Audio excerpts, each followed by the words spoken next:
All right, hopefully you guys can hear me right now. Let me know in the chat if there's audio, please.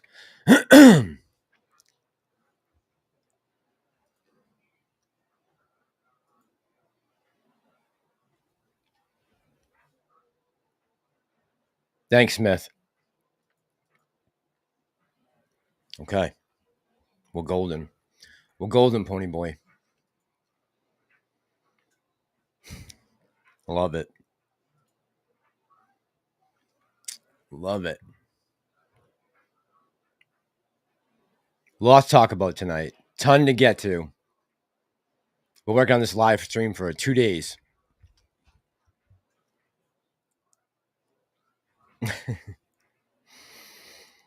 All right, I'll say hey to some people, and then we'll jump right into it.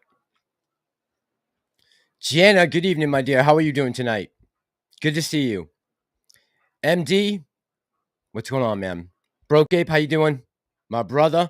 Table Rock, Bucks fan, Walt the man in the middle. Smith, how you doing, Smith? Kryptonian, thank you for the break the wheel. Smash the wheel. There's so many unsettling things we got to talk about tonight. D, what's going on, darling?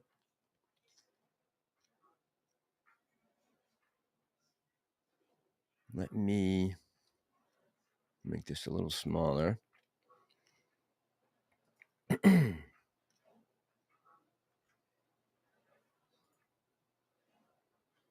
I don't even know where to start tonight, to be honest. There's so much nonsense.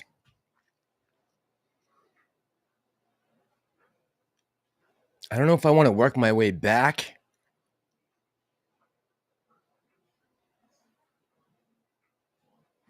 We'll figure it out. Maybe whoever brings up one of the topics in the chat that I have planned, we'll start with that. Someone take a guess on what I want to talk about tonight. Don't use the thumbnail.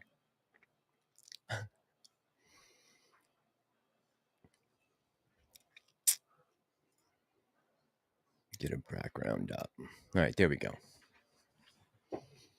A beautiful capital city of the U.S. All right.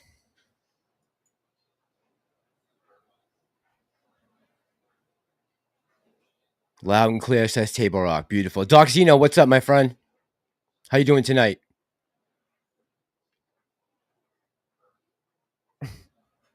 Is he still putting out tons of material? Tell him what's going on, man. Broke Ape says mass breaking news. Nancy Pelosi subpoenaed. I saw that a couple hours ago. That pop up. Subpoenaed for, what do they want? They want financial records? Or is it something to do with January 6th? What are they subpoenaing her on? Janice says, I'm great. I wish our country was. Oh, my God. I don't even know where to start. I mean, there's just so much going on. I don't know where to start. I have a ton of things that I've been marking, some articles to pull up. I found that book review from the other night. I have some actors strike, some information on what happened with Blade. Nuts. Bucks fan.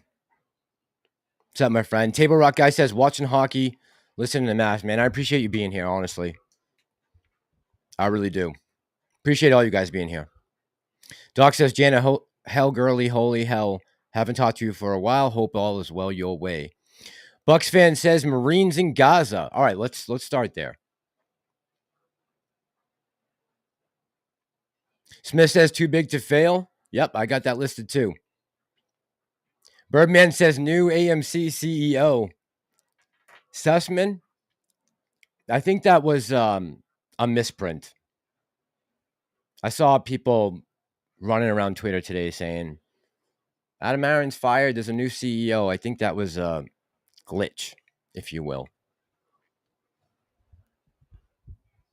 All right, so there were reports running around yesterday that, and some of it came true, but not all of it. There were reports that IDF had taken some massive casualties in Gaza. That ended up being true, but There were also reports that American troops had been kidnapped or surrendered. They were in custody of Hamas in Gaza, but that has not. I have not been able to find any information to verify that. But there was a lot of firefighting going on. Let me pull the map up because I have a couple maps. So let me pull that up.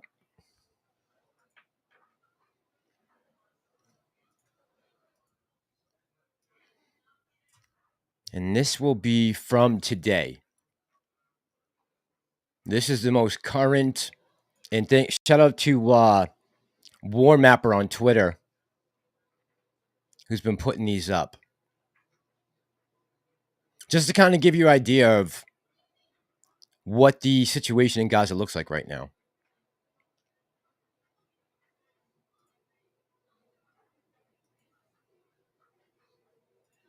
Okay, here we go. Boom. All right. Now I'm going to make this so I can draw on it. I'm working on getting a second screen here. So I was on Facebook Marketplace earlier looking for another monitor. So I'll be able to do these illustrations. All right. Hit this. Is that map up on the screen? Yes. Okay. We're good. All right. I'm going to put this down. So right now, this is as of 2100 hours. So that was 7:10 for, what was that, 3 this morning? Or 3 this afternoon. So blue area, the lighter of the blue is, and that would be, let me get my marker here.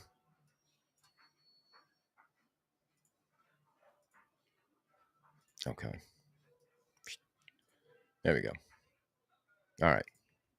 So that would be this area here, here, and here are all the places IDF is infiltrated into Gaza. They're about to cut the entire strip in half, possibly by tomorrow, because right now it is, let me just check the time here in Jerusalem.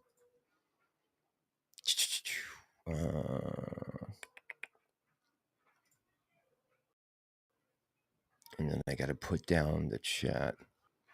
I'm just going to take off the chat for a minute while I have this map up. And then we'll put it right back up. If I can find who's up on the Birdman.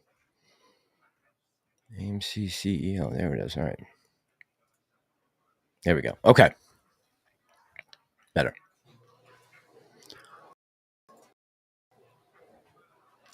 Incursions here, here, here. Like I said, they're about to cut off Gaza from the north to the south. Now, this line down here, let me change this color. This is where they told everyone that they needed to evacuate to.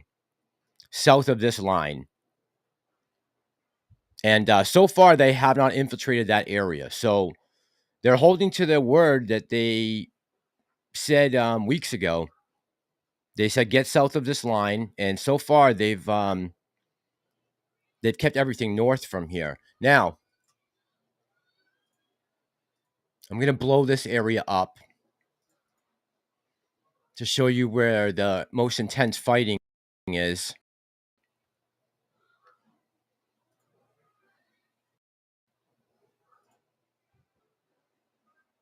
And that would be in this town.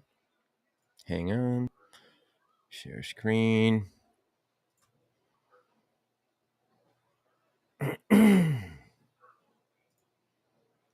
New map. This is a blown up map.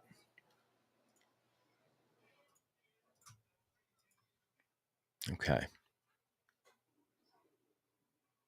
So this is the area that they, most of the heavy fighting is going on right now. If you see, actually, I'll mark it for you.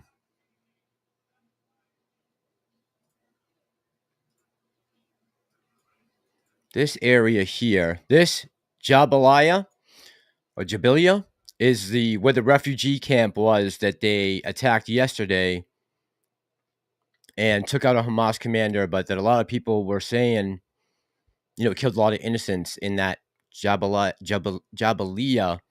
refugee camp, which is weird. Hamas has been in power since 2006 in Gaza. Why are there still refugee camps? And understand something else. It's not really a camp. Like if you're thinking like tents, something like in Eritrea or Somalia, it's not like that. There are structures there, buildings, but it's right next to a hospital. In this town here, Biat Hanun, is where a lot of the heavy fighting is going on right now. So far, most of the resistance from Hamas has come here. That's where the casualties took place yesterday in the IDF. There was some video footage that they showed from them blowing up at APC. So that's the situation right now. As of in Jerusalem right now, it's 4 a.m. So there could be some night operations going on right now, but not much has come out in the last couple hours. So that's an update on that. Now, Bucks fan was asking about U.S. troops. So last I saw, well, a couple things. Here's the first one.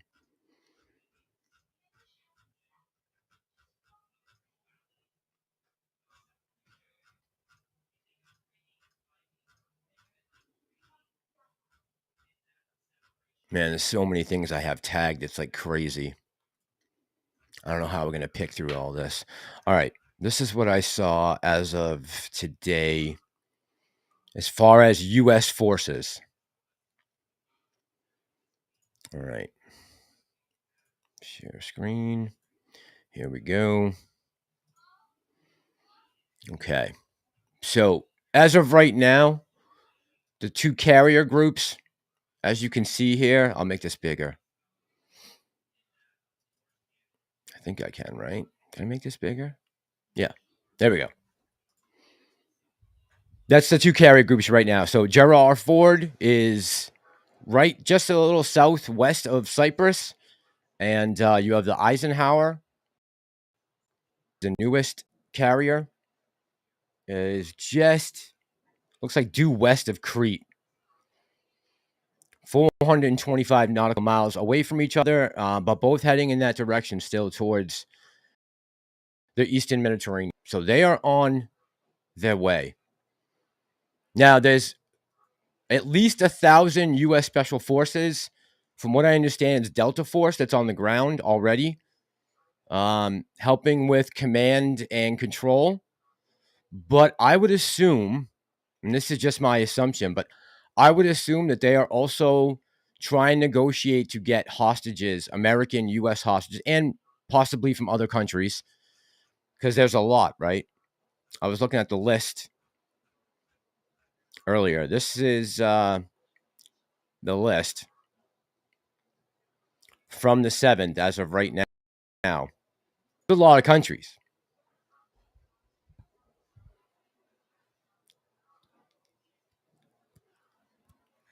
But that's one thing about the U.S. If you are held hostage, we will come get you no matter what. 99.9% of the time. So there's probably a lot of negotiations going on right now between some of the commanders who are in Qatar, between the Iranians. I'm sure that American intelligence is trying to facilitate that.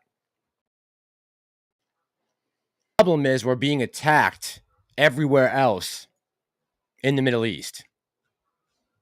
So let me pull.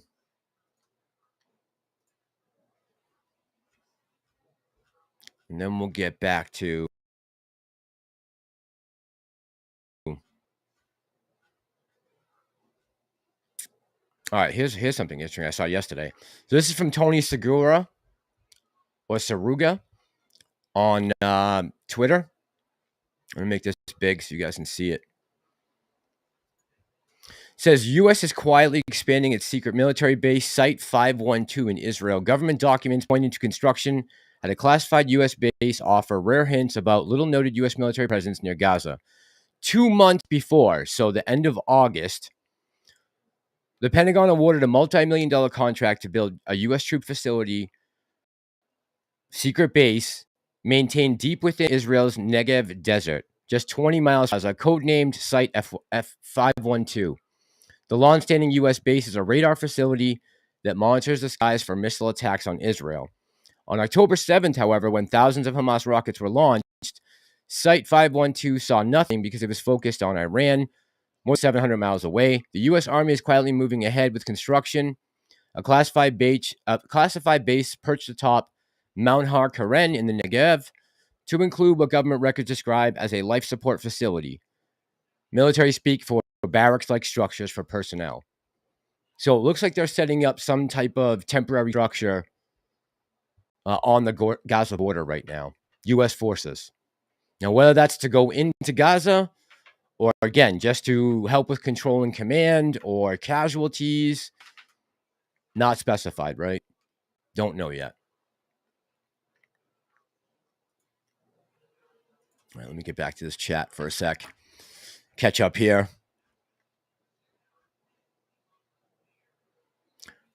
Broke Ape says, all I know is criminal subpoenas. All right, yeah, man, I'm hoping there'll be more information out on it tomorrow that I can check out.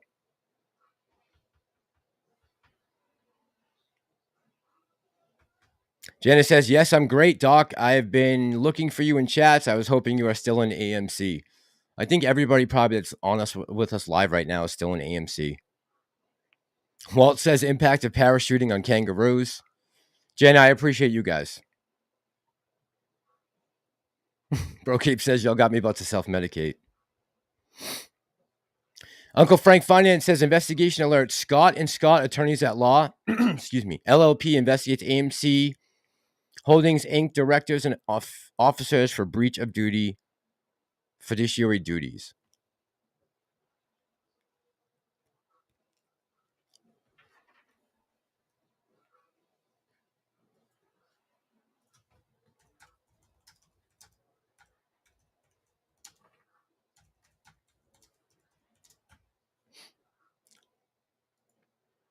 Let's pull it up.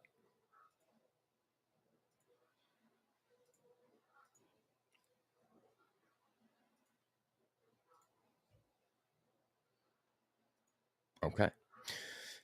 Investigation alert. Scott+Scott attorneys at law LLP investigates AMC Entertainment Holdings, Inc.'s directors and officers. New York. This is from today. International Securities and Consumer Rights litigation firm is investigating whether certain directors and officers of AMC Entertainment breached their fiduciary duties. And guys, you're going to have to bear with me with this because I got a tooth coming out right now. I don't know if you guys can tell, but it's really hard for me to speak until it falls out. It says, if you are an AMC shareholder, you may contact attorney Joe Pettigrew for additional information toll-free at 844-818-6982 or email him. There's the email address. Scott+Scott is investigating whether members of AMC's board of directors or senior management failed to manage AMC in an acceptable manner, in breach of their fiduciary duties to AMC, and whether AMC and its shareholders have suffered damages as a result. It's going to be really hard to prove that case, man.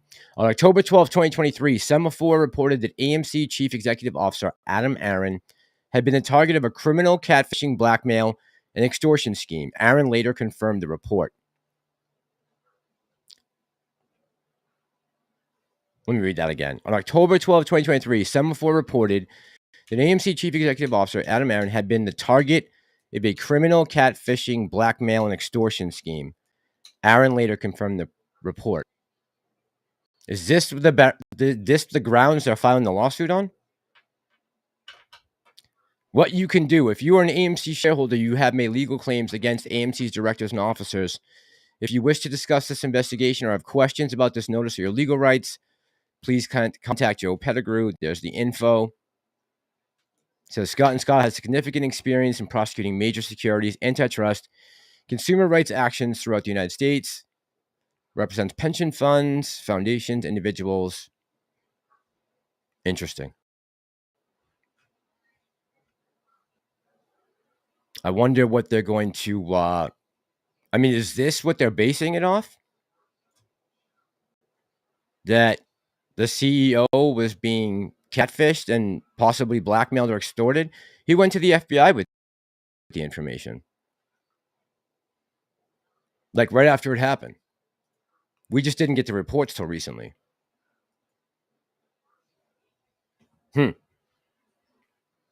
Jenna says, I use the Force. I'm definitely Jedi. Yeah, we got Jedi and a Mandalorian. They'll never see us coming, right, Jenna? A Jedi and a Mandalorian, they'll never see us coming. Uncle Frank, thanks, man, for dropping that little bit of knowledge. I didn't know that. I've been so wrapped up with everything else going on in the world. I just saw AMC was down today, of course. We can't have a 3-day run in a row. But I did look into some of the movie news, the actor strike, and we'll talk about the Marvel stuff in a minute. Uncle Frank says,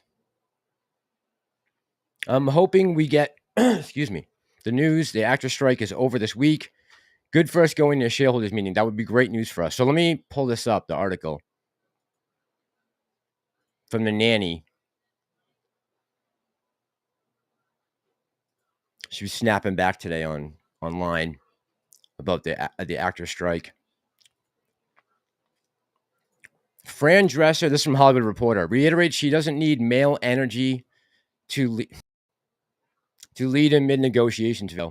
The SAG-AFTRA president also reveals the heart-shaped... Forget it. Excuse me.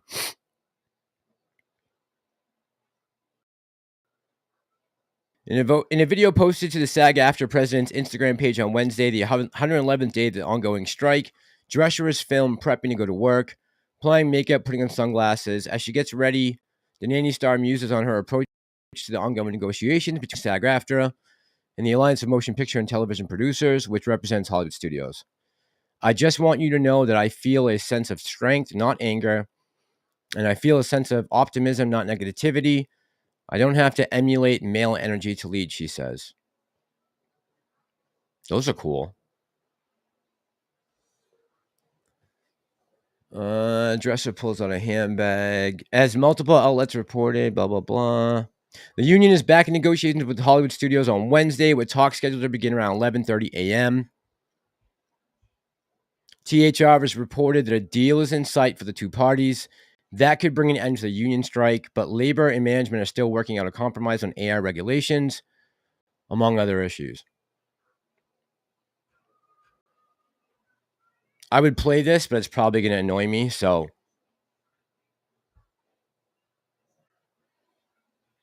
Yeah, I'm not playing her. Getting ready for work. No thanks. Says, do y'all think it's possible to see boots on the ground in the USA in the future? So let me go back to Twitter for a sec.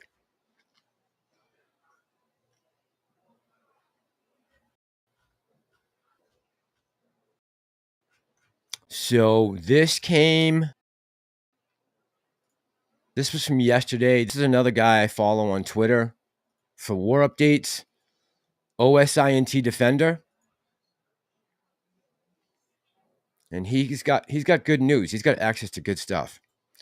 So he said here in his post, explosions are being reported at U.S. operations base near the town of al-Shadadi in eastern Syria, with this possibly being the third attack on U.S. forces in Syria in the last 6 hours. And the other...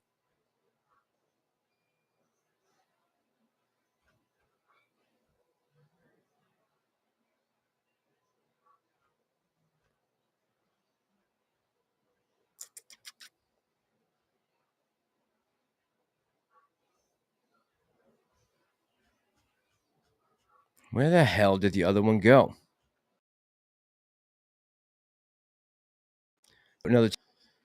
According to most reports right now, there's 1,200 U.S. Special Forces on the ground right now in Israel. By the way, did you guys see this by any chance? This is in Pakistan.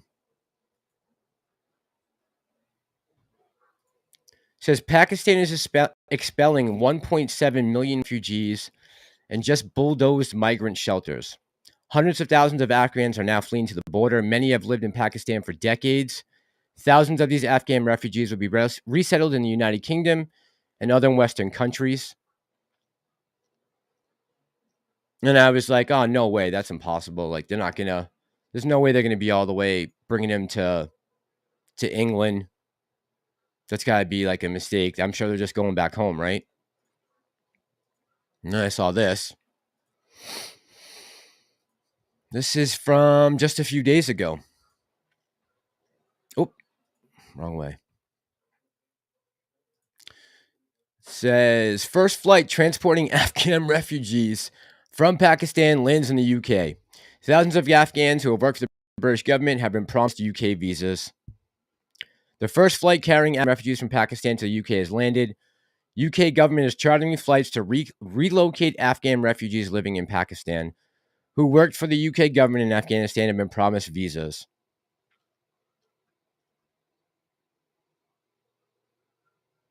A government spokesman previously said the UK has made an ambitious and generous commitment to help at-risk people in Afghanistan. Why aren't they just going back to Afghanistan? Why is London flying them halfway around the world? So far, we have around 24,600 people to safety, including thousands of people eligible for our Afghan schemes. We continue to honor our commitment to bring eligible Afghans to the UK. Meanwhile, Pakistan has ordered that all unregistered Afghan refugees must leave the country by November 1st, which was today, or face repatriation.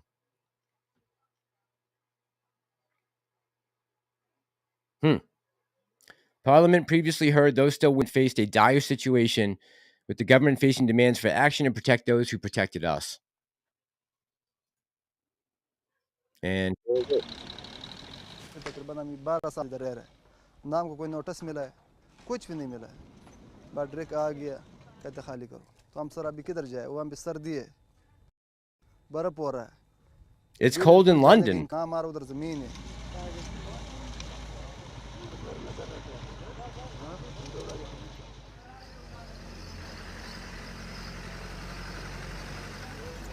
شین کې مې گزاره کړې ده 15 کاله ټیم مې تیر کړی دی په دې کې ښه گزاره ښه ژوند ښه دغه وشي دا اعلانونه وسوه سرکار بابا ستنګ نه یو ډاکټر ته کړی سو نه بازار ته وتای سو بس رالو افغانستان زموږ نه جای لرو نه جایداد لرو هیڅ نه لرو خو غریبان خلک دي وشي واسم نه لرو لزانو پر ایران موږ پاس بچو خرو چې بچو کو بچان لرو خلخانه لرو نه کوسته نه باسته نه مزدوري سوکسته ده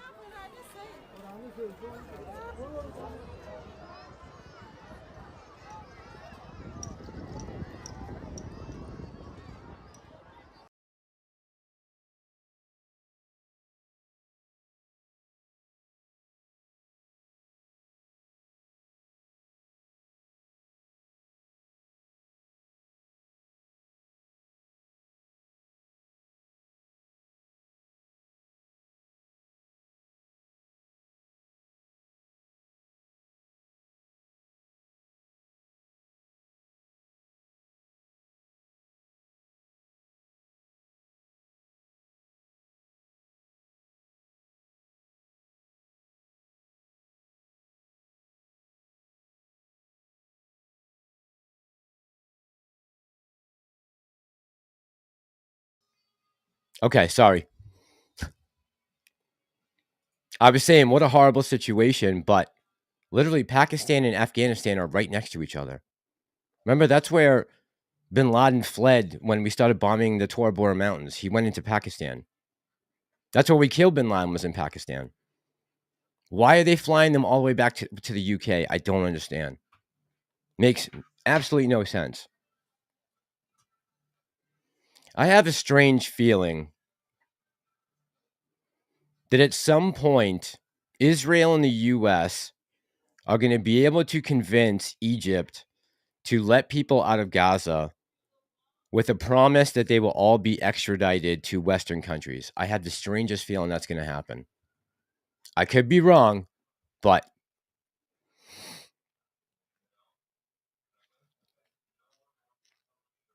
Andrew says, just back from After Death. Love Angel Studios. How was it, Andrew? Ryan, what's up, bro? Ryan says this whole thing was an inside job. Israel government in on it. 100%. Definitely. There's no doubt in my mind now. After everything I've read for the last 3 weeks, 100% they were in on it. And in a little bit, I'm going to get back to that book that we started talking about the other night, the 9/11 book, because I was able to find that info I was looking for during the live the other night. We're going to talk about that. Don't worry. But yeah, bro, I think absolutely 100% right. Manufactured. Israeli government is definitely in on it. They knew this was coming. 1,000%.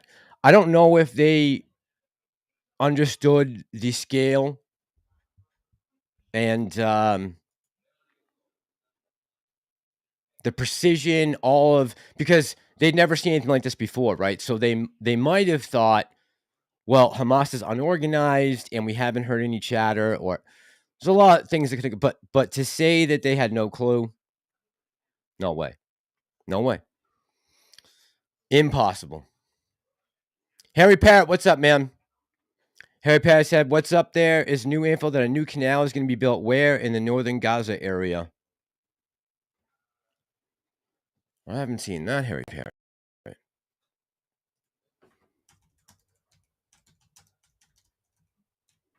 And that, what, are you saying that's why they want the land? Israelis?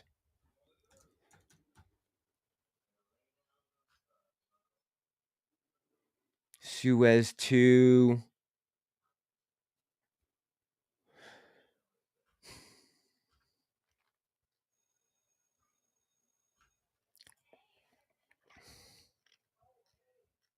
AMC Panda says another BS lawsuit. Uncle Frank says, thanks, Andrew. Didn't know that. I'm excited. Napoleon. Me too, Uncle Frank. I'm excited to go see Napoleon. Thanksgiving Day, right? Excuse me. Yeah, guys, bear with me with the mouth thing, because this tooth is out of control. Broke ape. No, man. It's the last good tooth I have back there to be able to grind food with, because I've been grinding my teeth my whole life. So I'm trying to hang on as long as I can.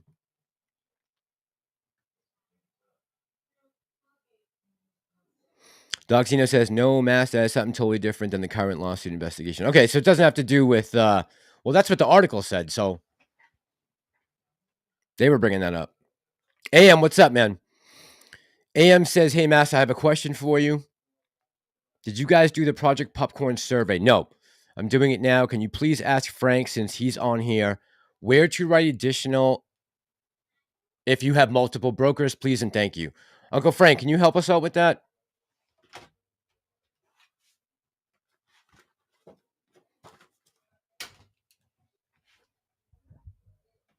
Good question, because I have the same, right? Multiple brokers with AMC in it. Jenna says, I hate war. Yeah, me too. Me too.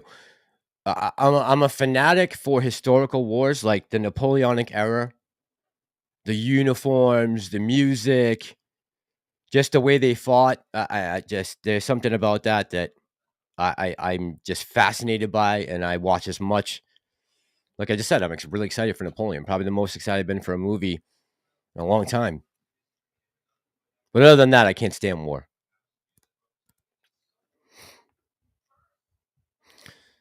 Here we go. Uncle Frank says, AM, you may use multiple affidavits for each brokerage account to fully participate in the certified share count.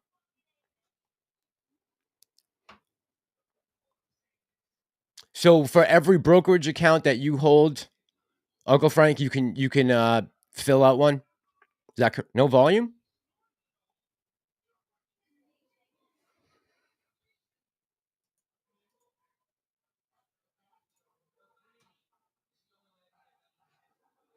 Did we lose sound? Yeah, no, it should be back. We got sound, right?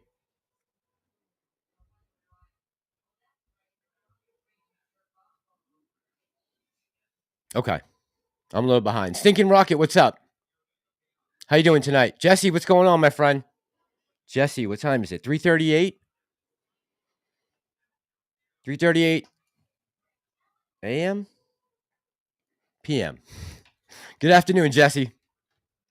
I'm all right, man. I'm all right. Besides my tooth, oh my God. Did you guys hear that pop? Besides my tooth, I'm all right. Birdman says, makes me wonder what all he was blackmailed to do. I don't think anything, Birdman. Well, I don't know, but apparently he contacted the FBI like right away. 3:38?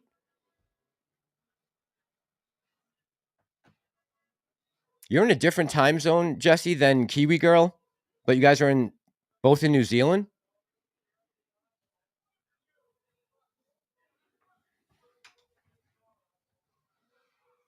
Ellie, what's going on, girl?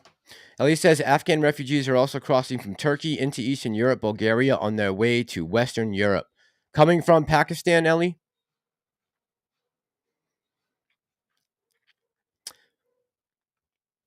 Batar and Nebish says, is your info related with AMC?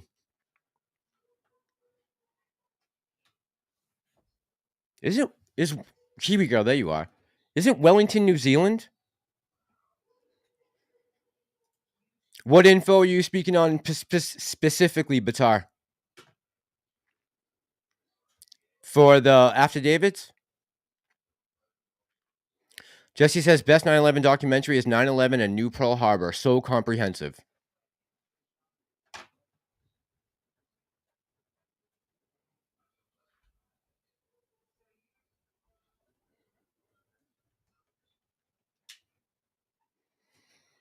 By the way, getting back to the movies for one sec, I want to just share this article with you guys because I thought this was crazy.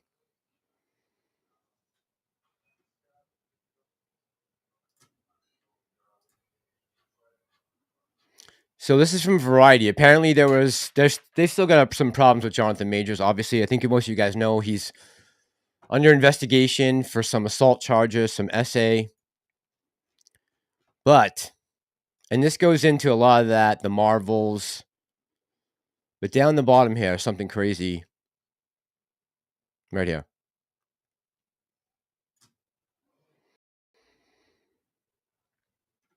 All right. So this says, as public criticism mounts, this is for Marvel in general, Feige, being Kevin Feige, is pulling the plug on scripts and projects that aren't working. Case in point, the Blade reboot. With Mahershala Ali signed on for the eponymous role of a vampire, things look promising for a 2023 release date. But the project has gone through at least 5 writers, 2 directors, and 1 shutdown 6 weeks before production. One person familiar with the script. Who's writing this shit? AI? Permutation says the story at one point morphed into a narrative led by women and filled with life lessons. This is from Variety. Blade was relegated to the 4th lead. A bizarre idea considering that the studio had 2-time Oscar-winning Ali on board. Amid reports that Ali was ready to exit over script issues, Feige went back to the drawing board and hired Michael Green, the Oscar-nominated writer of Logan, great movie, to start anew. Speculation around town is that the studio is looking to make the film, now slated for 2025, on a budget of less than $100 million, a deviation from Marvel's big spending strategy. So they spent $250 million last year making She-Hulk, and they're only going to give under $100 million to an Academy Award winning actor playing an iconic role like Blade. You got to be kidding me. With Iger publicly acknowledging the downside of a Marvel TV glut that diluted focus and attention, the keepers of the comic book empire are considering some dramatic moves. Sources say there are talks to bring back the original gang for an Avengers movie. This would include reviving Robert Downey Jr.'s Iron Man, Scarlett Johansson's Black Widow, both of whom were killed off in Endgame. That shouldn't be a stumbling block. In comic books, beloved characters are often killed off, only to be resurrected thanks to the power of things like the multiverse or the Panderverse. But the studio hasn't yet committed to the idea, If it were able to bring those actors back, it wouldn't come cheap. Sources say Downey Jr.'s upfront salary for Iron Man 3 was around $25 million. Wow.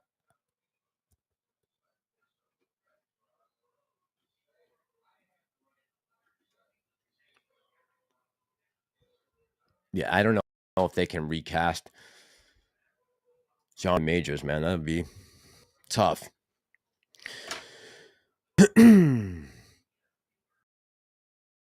If you like the subject matter, the movie's incredible. Always loved Embraced by the Light, one of my favorite books, and movie reminded me of that. Kiwi Go, good afternoon. How are you doing today?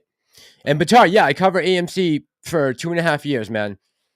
We went down, hold on.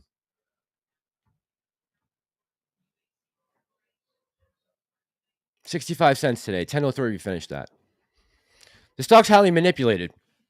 I don't let my emotions run my day anymore with AMC. When it happens, it happens. Anytime there's good news, I'll talk about it. If there's something that concerns me, I'll talk about it. But as far as doing like 2 or 3 hour live stream, talking about one company, when there are so many things going on in the world right now that need a full attention.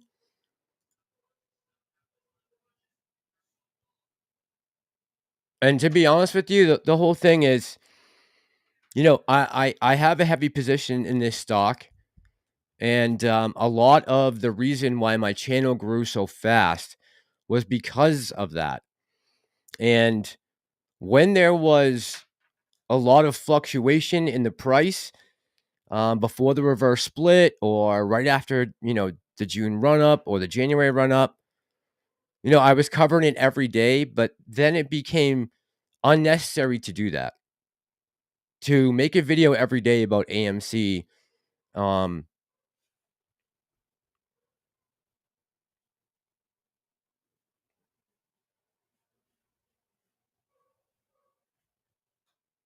a 6% move. There are a lot of guys out there who cover it every day, but I try to keep my emotions out of the stock. And, you know, I used to think back in the day it was a good idea to watch the chart all day, and that's fine if you're day trading it, you're swinging it. But if you're just buying and holding, try to keep my emotions out of it as much as possible. And constantly thinking about it and talking about it, first of all, after 2.5 years, gets old. And yeah. But I'll talk about anything that has to do with it if new news comes up. Don't go over the technicals anymore or the dailies or anything like that because the stock is so heavily manipulated. Speculation is just really a waste of time. Unless you're playing it on the daily or you're buying calls or, you know, different story. But I've seen way too many people get into this too deep and put out dates and times and prices, and it's gotten us nowhere. So I just try to report on stuff that's relevant and that could be a game changer. Other than that, you know, everyone, like I said, everyone in this chat right now probably holds AMC. Every one of us.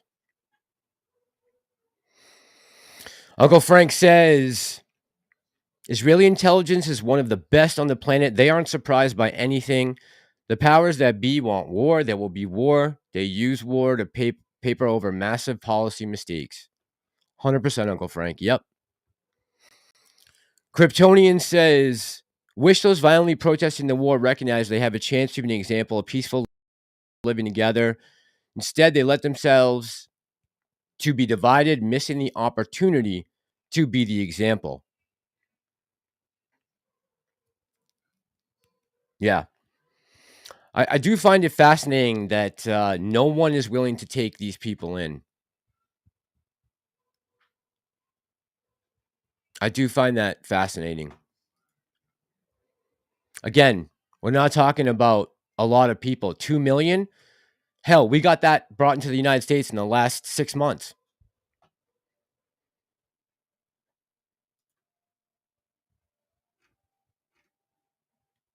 definitely tells me something. How people view Hamas in the Muslim world, right?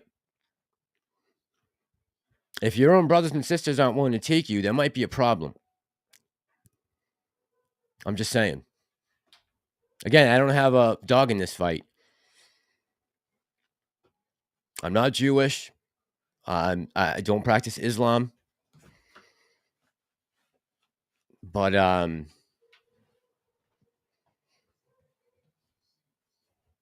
it's disheartening, man. I don't like seeing the innocents getting caught in the middle of this shit so that a few billionaires can make some more money and Congress can continue to raise funds to be reelected over and over and over again and keep voting for these wars.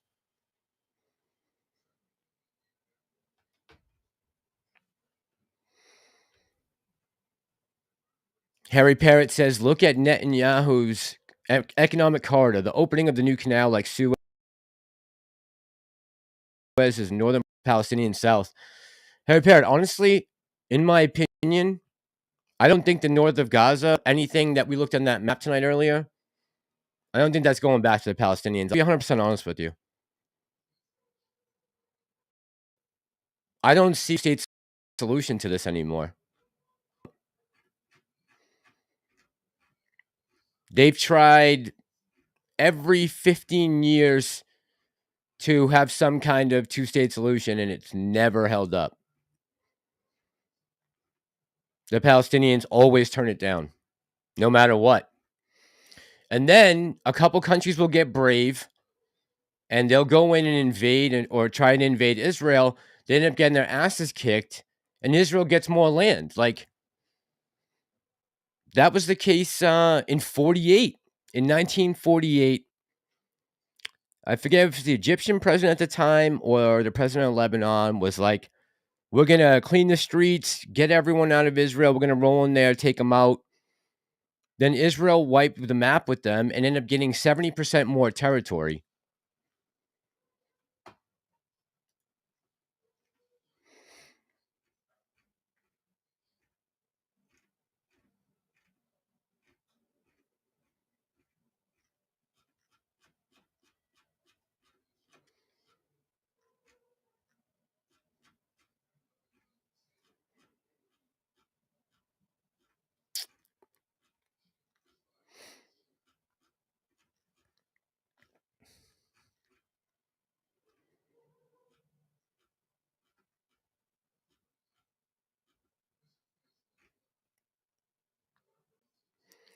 This is what Netanyahu said the other day.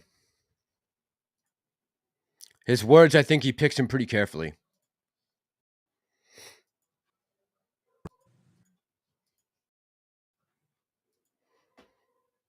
Hopefully you guys can see this. I want to make clear Israel's position regarding a ceasefire. Just as the United States would not agree to a ceasefire after the bombing of Pearl Harbor or after the terrorist attack of 9/11, Israel will not agree to a cessation of hostilities See ya, with Uncle Frank. Hamas after the horrific attacks of October 7th. Calls for a ceasefire are calls for Israel to surrender to Hamas, to surrender to terrorism, to surrender to barbarism. That will not happen. Ladies and gentlemen, the Bible says that there is a time for peace and a time for war. This is a time for a war for our common future. Today we draw a line between the forces of civilization and the forces of barbarism. It is a time for everyone to decide where they stand. Israel will stand against the forces of barbarism until victory. I hope and pray that civilized nations everywhere will back this fight.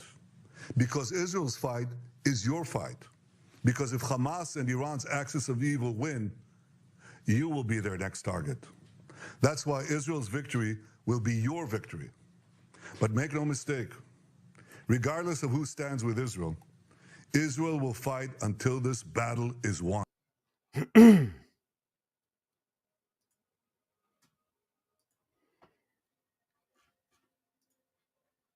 That's pretty clear.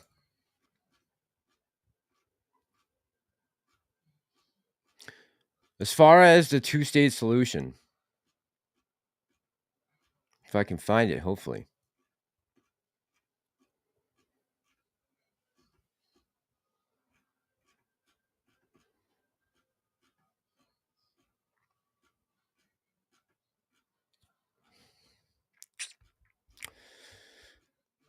Where is... Here we go. Is this it? Yeah, here we go.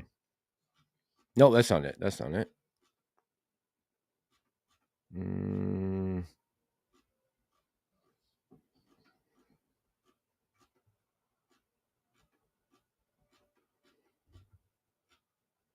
Here we go. So, a lot of people are saying, like, okay, well, you know, there needs to be a ceasefire, a two-state solution, and everyone can get back to doing business as usual. I don't know about that. This is one of Hamas's spokespersons the other day being interviewed. Here's what he said. إسرائيل دولة لا مقام لها على أرضنا. إحنا الدولة لابد أن نزيلها لأنه بالفعل هي تعتبر كارثة أمنية وعسكرية وسياسية للأمة العربية والإسلامية، يجب أن تنتهي.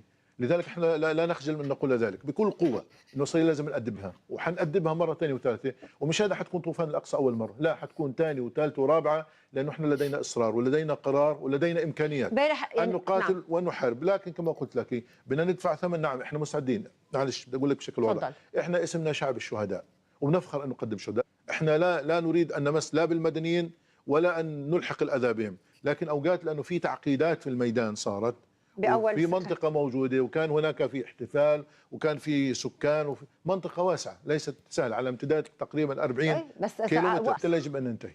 أن ينتهي وين؟ بس بقطاع غزة؟ ينتهي إلى لا بتكلم عنه كل الأراضي الفلسطينية. كل الأراضي الفلسطينية يعني زوال طبعاً. إسرائيل؟ طبعا. وجود إسرائيل غير منطقي. وجود إسرائيل هو اللي بخلق كل هذه الآلام والعذابات والدموع والدماء، هي إسرائيل مش احنا ضحية الاحتلال، نقطة واخر السطر.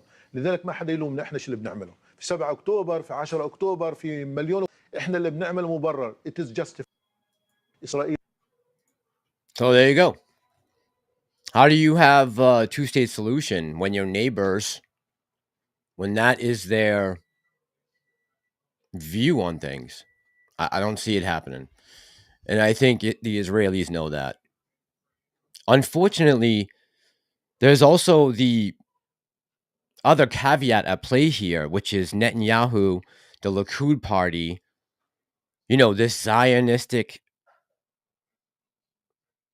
rhetoric that they have and this idea that they're something special.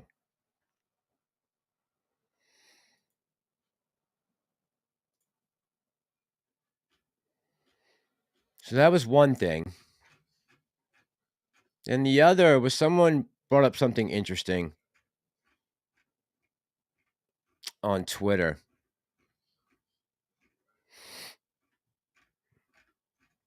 It'd be nice if I could organize these. All right. So let's just for a second here. Because, you know, a lot of people said that Hamas is Gaza, Gaza is Hamas, Palestinians are Hamas. They asked another Hamas commander here or spokesperson why they haven't built any shelters for the Palestinian people with all the money they've used to dig all these tunnels and this infrastructure they've laid underneath the ground of Gaza for the last 20 years. And he said something interesting. Here's what he said. تساءل وهذا سؤال رائج والبعض Make sure that's up. Yeah, okay. تساءل وهذا سؤال رائج وشائع، يعني من قام بتشييد 500 كيلومتر من الأنفاق، لماذا لم يشيد مآوي يلجأ إليها المدنيون خلال الصف؟ نحن شيدنا الأنفاق لأنه لا نملك ما ندفع به عن أنفسنا من القتل والاستهداف. هذه الأنفاق من أجل أن نحمي أنفسنا من الطائرات، نحمي مقاتلين من الأنفاق. أما القطاع غزة فأنت تعلم والجميع يعلم بأنه 75% منه لاجئين، واللاجئين هو مسؤولية الأمم المتحدة في حمايتهم، مسؤولية الاحتلال في أن يقدم كل تبعا لاتفاقيات جنيف الدولية أن يقدم لهم كل الخدمات وهم تحت الاحتلال.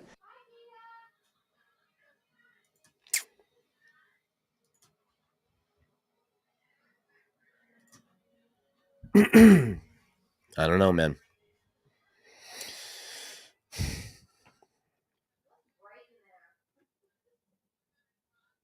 Kiwi Girl says, watch Dumb Money last week. It was very good. Yeah, I liked it too, Kiwi Girl. I thought it was good. I thought it was good too as well. Andrew says they want to bring Iron Man and Black Widow back. Jenna says, I'm kind of sick of them making too many movies with women leads. I'm a woman, and I don't need everyone to be my role model. I like men heroes too. My favorite, well, one of my favorite characters ever in a movie was female since I was 10 years old. To this day. Jenna says, exactly, Mass. When a lot is going on with AMC, I like to hear a long video, but in order to stay in this for the long haul, yeah, exactly. Like, I saw it go up the last 2 days. I was very happy. And then, you know, I saw everyone saying, like, okay, like, Friday the 8th or January 15th. I'm just like, no. Still just as committed. But I just can't do the nonsense at all anymore. I want to see what's actually in my brokerage account, how the line moves, and that's it. I don't need anyone else's predictions. Jesse says, leave the predictions to Ants. How is he doing, by the way, on predictions? He'll adjust them every month to appease his viewers. He's still getting a ton of views, right? Still getting a ton of views. Everything's bullish. Everything's lined up perfect.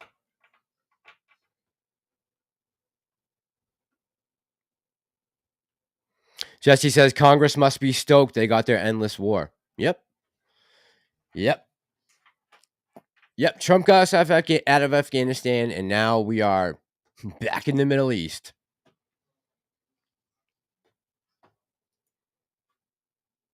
Unreal. It's crazy that ended up being the case.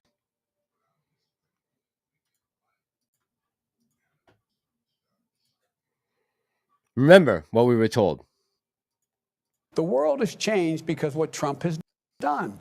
And the American people, including independents and some Republicans, know how bad he is, know how much he's misrepresented, know how he's getting close to getting us in a war. I said, as the walls close in on this man, I'm worried he's going to get us to war in Iran. Unfortunately, I may have been right. The fact of the matter is there's a lot at stake in this election. The world has changed because...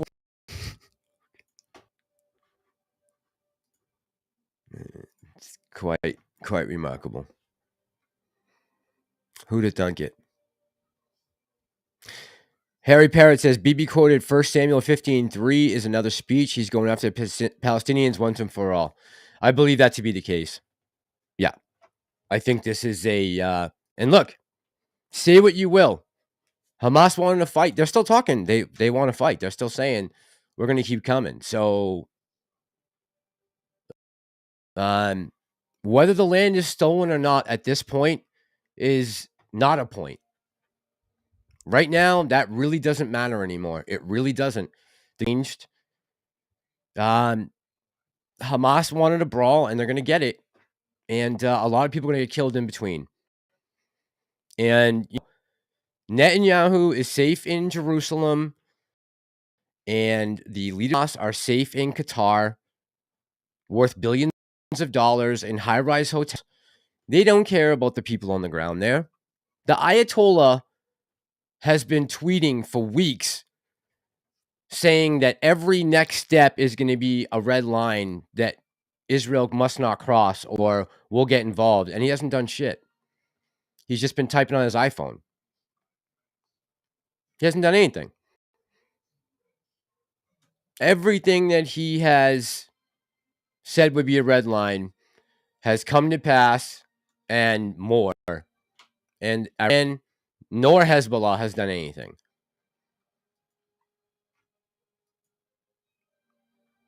By the way, did you guys see this? No one's really even talking about this, but this is quite fascinating too. So tomorrow, starting tomorrow, Iran is the new chair to the UN Human Rights Commission.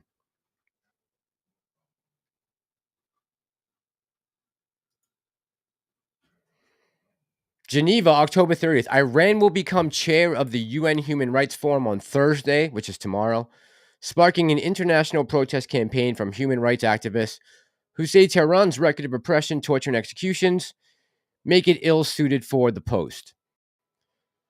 The team was appointed in May by the president of the UN Human Rights Council to be chair of the social forum. EU Foreign Affairs Chief Joseph Borrell defended Iran's appointment as a matter of regional rotation, inconsistency with established UN procedures. But UN Watch research shows, in fact, that the Asian group to which Iran belongs has held the position 4 times in the past 6 years, to the exclusion of other regional groups. The UN is a joke. The group launched a social media campaign and a video of Niar's recent appearance before the UN Human Rights Council when he challenged Iran's appointment, going viral with more than 1 million views. Here's the post. Says, I asked the UN, why did you name the Islamic Republic of Iran as chair? This is, mind you, this is a country that openly supports and funds 2 known terrorist organizations in Hezbollah and Hamas.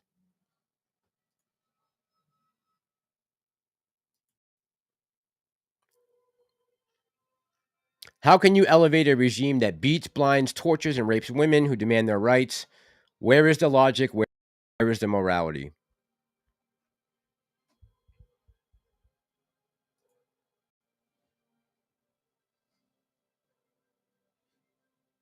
Kind of nuts, huh?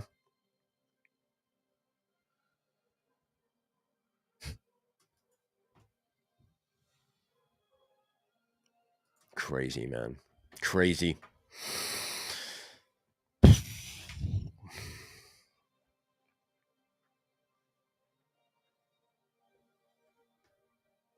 Bucks fan says, Mash, you might be interested in watching Tim Kennedy on Rogan today. Rogan had Tim Kennedy on today?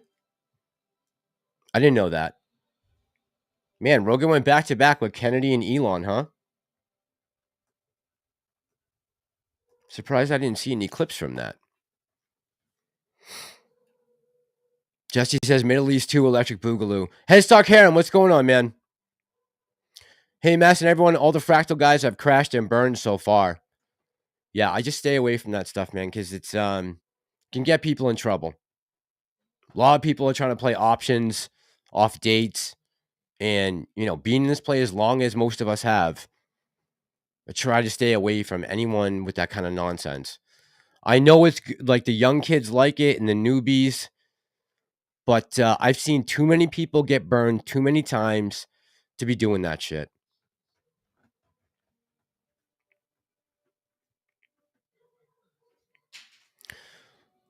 Bucks fan says that's why we need a revolution. All right, so let's talk about that for 1 sec, because this was something I came across yesterday. I'm probably gonna have to break it up. I mean, it doesn't matter. We're probably not gonna get monetized on this anyways. But I'll just probably break it up a little bit so that I at least don't get a copyright strike. Let me pull this up.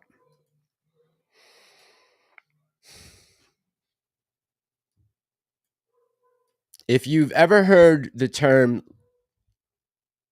Project Looking Glass, put a 1 in the chat.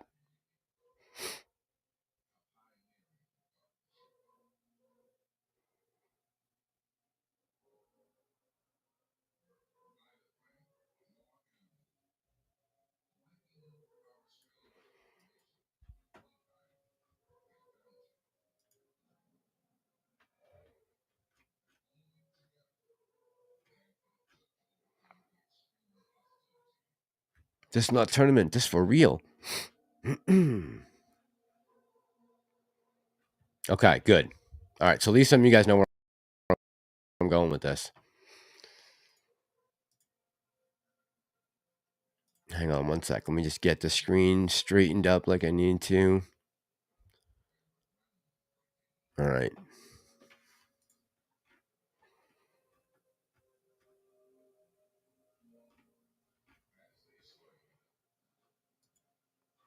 By the way, someone wrote this the other day.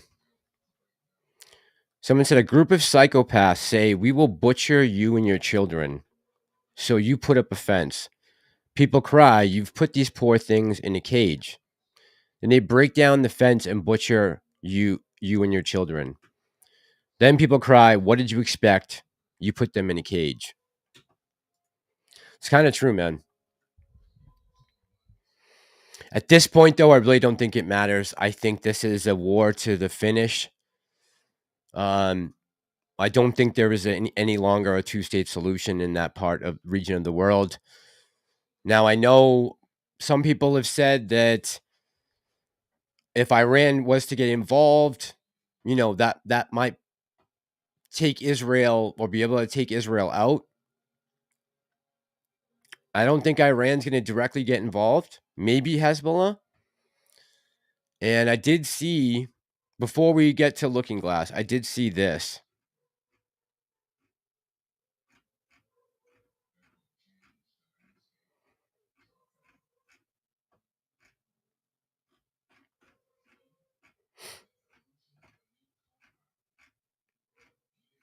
Where is it? Here it is. All right, so this was... Now remember, the Iran's taking the UN Council over tomorrow. The head of that forum. This was shared on Twitter.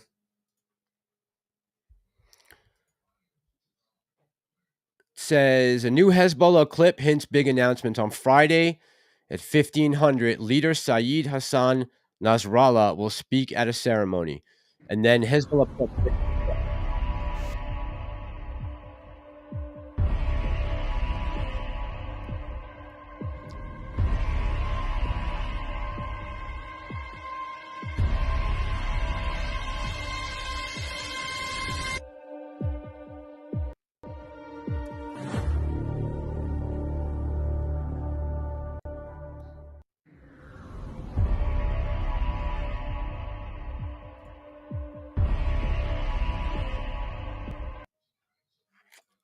Not really sure what that pertains to, but I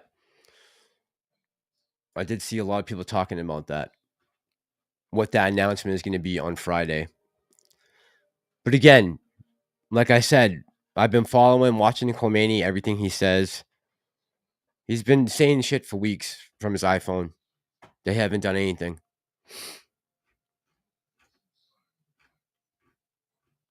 All right. Getting back to Looking Glass. This is for Buck fan.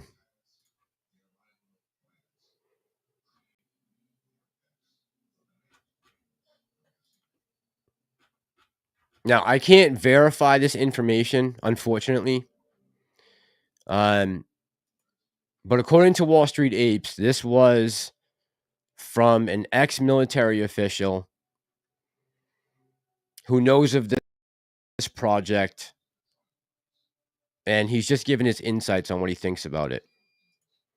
And then we'll watch it and talk about it. But like I said, I probably have to break it up because I don't know about the music or any shit like that. I don't know. I'm not sure. I'll make it big so you guys can see it. All right, here we go.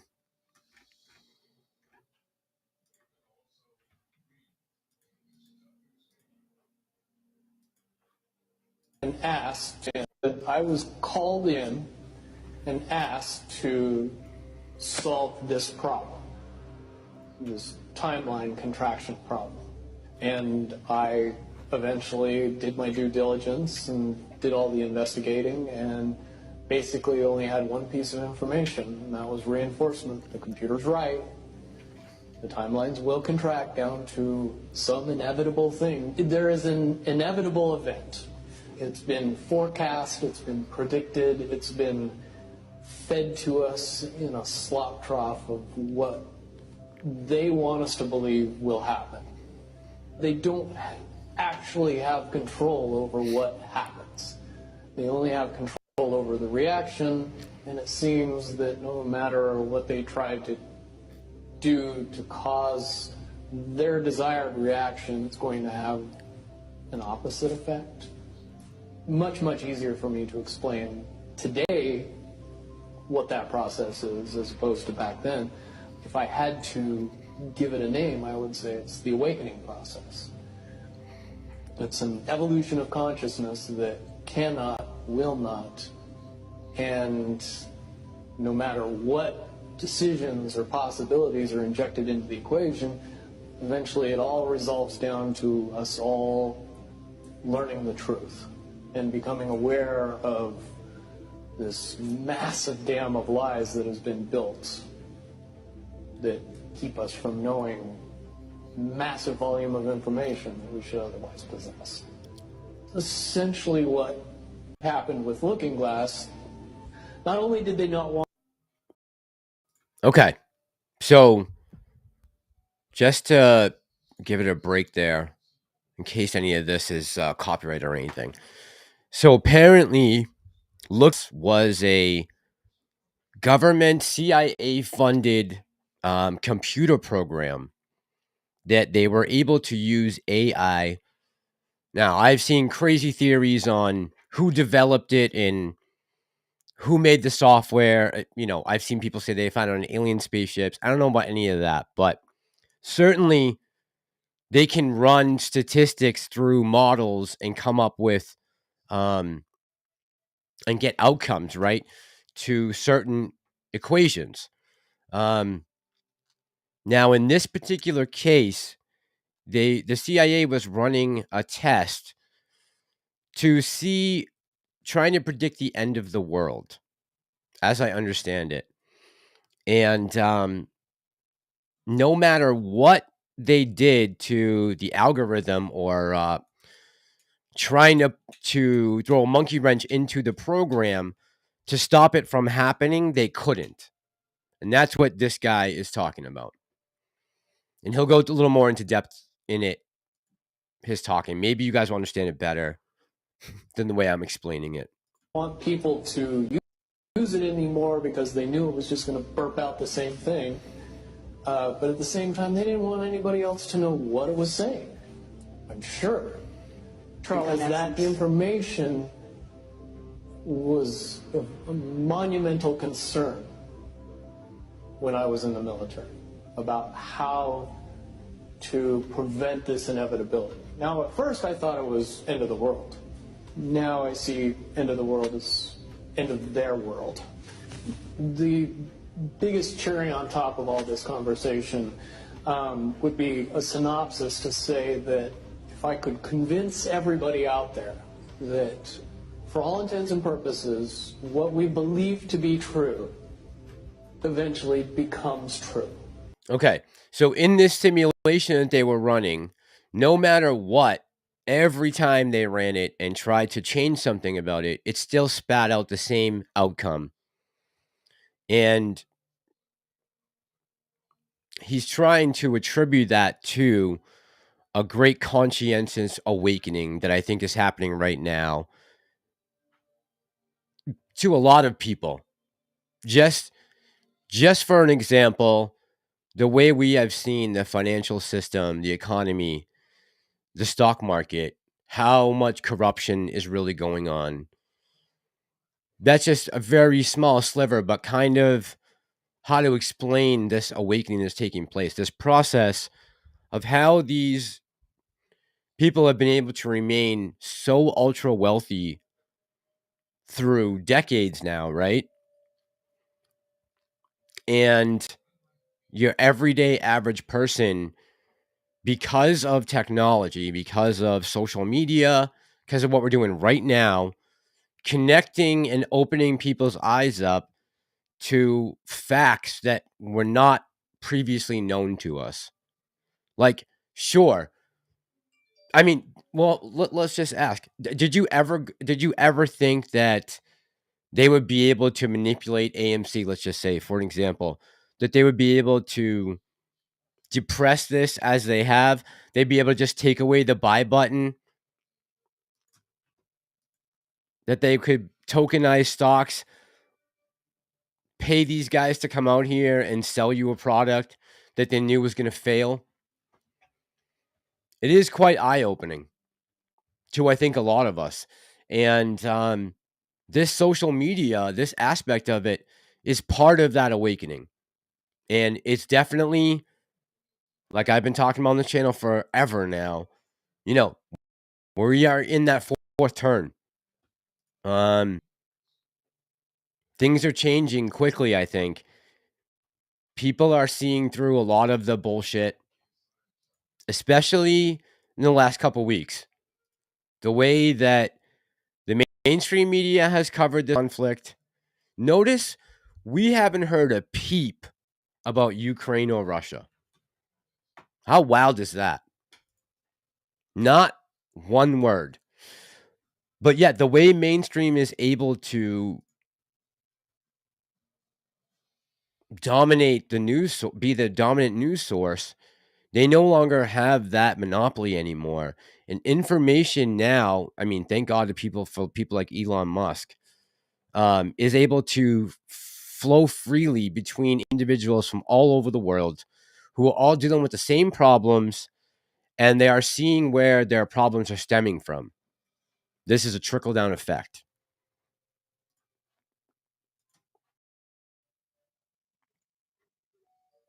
A major disaster is going to happen in the very near future. A major disaster happens in the very near future. If we don't buy into that fear and accept that there is really nothing that we know is going to believe to be true, eventually becomes true. If somebody convinces us that a major disaster is going to happen in the very near future, a major disaster happens in the very near future. If we don't buy into that fear and accept that there is really nothing that we know is going to happen, and accept of whatever happens, that makes the convergence of the timelines happen as naturally as possible. Any attempts to try to go away from this one inevitable conclusion, I again see as a new beginning, an end of this reality, the beginning of something that we can't even possibly understand based on the level of our beliefs currently. But when all that information comes flooding out, there's going to be no denying what's true and what's a lie or what's illusion. Basically, what we're experiencing right now is two master chess players sitting at the board. And one of them looks down at the board and sees that he's in checkmate in 7 moves. And he looks across at his opponent, and he knows that his opponent sees it too. So there's no getting out of it. So at this point, the loser can only prolong the game. Both players know the game is over. It's only a matter of time before he does this, and then you're forced to do this, and then he's forced to do this, and eventually checkmate. We, as a race, if we could understand that the game is over, that based on the rules of the game, the bad guys have already lost, the good guys have already won. Yes, there's moves left on the table, but those moves are being forced by the player that is going to win. The only way that checkmate can't happen is if the player that's winning makes a mistake. But from all of the information that I've gathered, all of the information that's been given, all of the information that's been vetted to me, it seems pretty obvious that the good guy player on the side of the chessboard knows exactly what has to be done to win the game. And so at this point, any mistake would be all but impossible.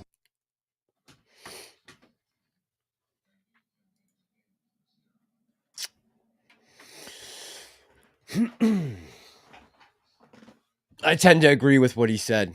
I think the writing is on the wall already, and that these guys have their back up against a wall, especially the ones who are controlling the chess pieces right now.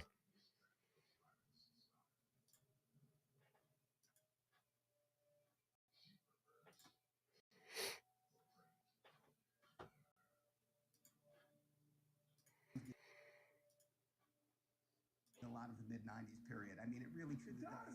To me, it's just my opinion. I don't know what I'm talking about, and it does. Things are breaking offshore. I mean, I say it all the time. In frontier markets that no one cares about, like Nigeria, Kenya, Ghana, currencies have been devalued by 50%. Things are breaking, but we just don't feel it here yet. And so this reminds me a lot of the mid-90s, but this time we're not as close to it as we were in the mid-90s when Asia started to roll over, Thailand, the Asian debt crisis, the tequila crisis of Mexico, etc. But nevertheless, it does feel to me to be quite similar. Is there a long-term capital management? I mean, if you're going to go to the mid-1990s and you talk about something, well, I mean, if you're going to talk about something breaking, always the gloom. He was basically leading it off. I don't like to think so, Citadel. No, I'm kidding. I'm joking. I never said that. But what I would say is, look, there are big firms out there that are not necessarily your traditional hedge funds, your traditional banks, your traditional players, non-bank financial institutions, whatever you want to call it, shadow banking, etc. Yeah, there could be some pockets of distress that bubble to the surface when things get really tight. And I think what we're seeing in cross-asset vol right now, Lisa, is the market valuations are finally responding to tight financial conditions. And we see that just alone if you look at rate fall, which is trading at a premium to equity volatility. Honestly, we've been trying to grapple with. Now, I don't know why he mentioned Citadel in particular.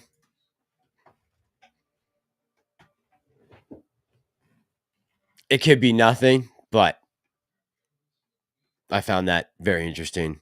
That's the one he that's the fund he wanted to pick. So Hodlington says, I side with the innocent. Me too, man. I don't agree with either side, honestly. I don't have a dog in this fight.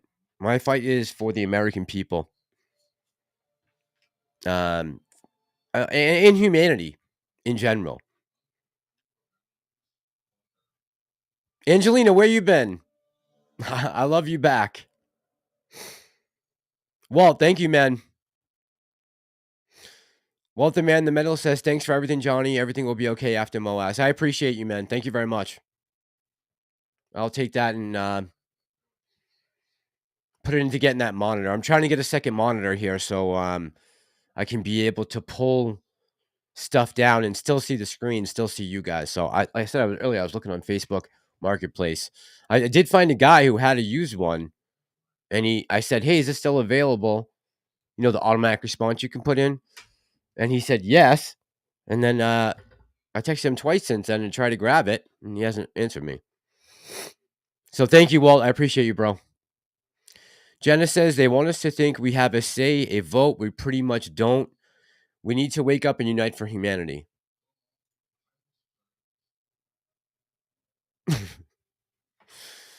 Yeah, I know. I just don't know how do you set off a revolution. Like, how do you extradite these people out of these positions of power without collapsing the system it's built on? That is the key. Yes, Harry Parrott. I did. You recommended it to me, I believe. Yes, I did.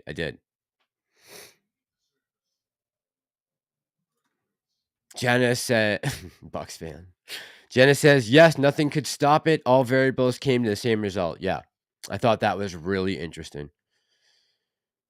But it did make me hopeful. For the people of the world and for, us guys who are holding AMC right now,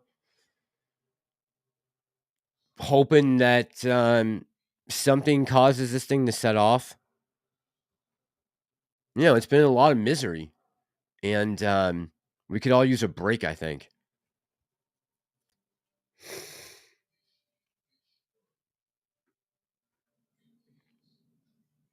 Glizzy Hiroshima Weibo Reigning Shamanders TV says centuries. Censored content says it's called the no shit Sherlock effect.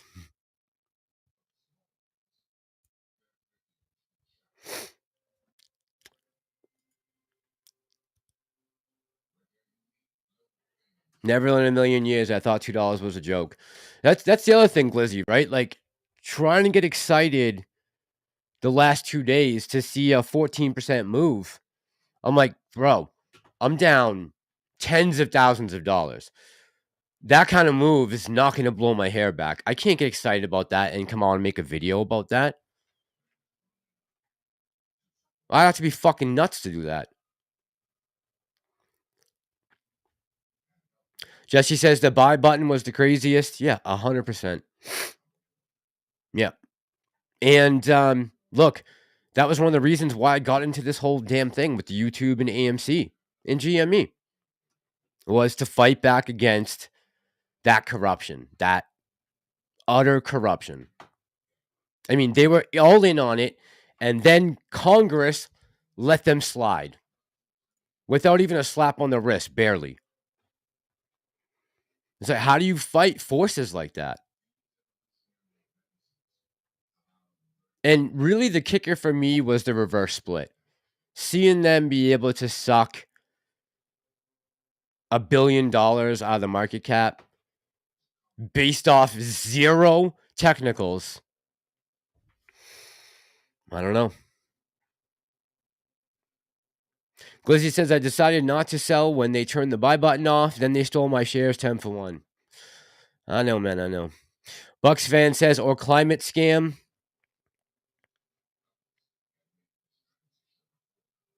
Yeah, the climate shit is just, we were supposed to freeze to death 30 years ago. It's just weather. I mean, yeah, obviously there are some things that we're changing, little patterns here and there because of things we're doing to the earth. But as far as roasting or freezing to death, get off it. You're going to kill a lot of people in the meantime talking like that. Glizzy says now break even is 37. Ellie says the age of Aquarius, let the sunshine in. Harry says have another rabbit hole. Read Derek Johnson's theory on the continuity.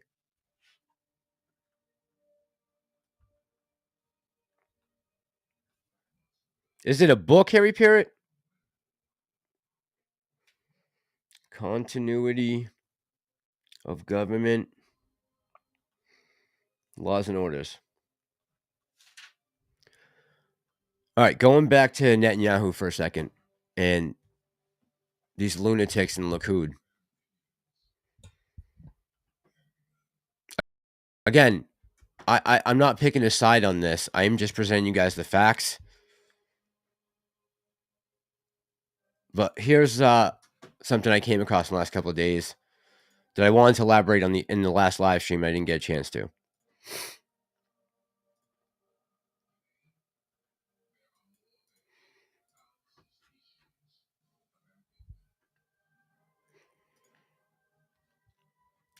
So, all right. So again, the book is called Solving 9/11. It says Solving 9/11 constitutes the ultimate fearless treatment of the subjects of 9/11 attacks. Christopher Bolin, who wrote the book, has performed the highest act of journalism by calling out perhaps the most powerful and sadistic mob, masquerading as the most sacred of cows in human history. Further, he has done so succinctly with clear, passionate writing. Mr. Bolin happened. All right, this is a story. Blah, blah, blah, blah, blah. Okay. So he talks about the dancing Israelis that we talked about the other night. Bolin also notes other conspicuous indications of the involvement in the get-go at the highest levels. On the day of the bombs, Benjamin Netanyahu, a one day to become prime minister from the right-wing Likud party, openly stated that he viewed 9/11 as a positive development for generating U.S. sympathy for Israel in an interview with James Bennett of the New York Times. The author then investigated reports that an Israeli text messaging service, Odigo, had been used to warn Israelis of impending attacks on the World Trade Center hours before the first plane hit the North Tower. This story, which represents the clearest evidence of Israeli prior knowledge of the attacks, was reported on very briefly in the U.S. media and then forgotten. Another question, why didn't any of the message recipients contact the authorities with the warning, thus saving thousands of lives? In any case, 9/11 does a fine job of digging into it. Okay, so here's the motive. In Jewish history, religion, Israeli author Israel Shakak explained, the main danger which Israel as a Jewish state possesses to its own people, to other Jews, and to its neighbors is its ideologically motivated pursuit of territorial expansion and the inevitable series of wars resulting from this aim. In 1956, I eagerly swallowed all of Prime Minister Ben-Gurion's political and military reasons for Israel initiating the Suez War, until he pronounced it in the Third Knesset on the third day of that war that the real reason for it is the restoration of the kingdom of David and Solomon to its biblical Old Testament borders. The biblical borders of the land of Israel, which rabbinical authorities interpret as ideally belonging to the Jewish state, include the following areas.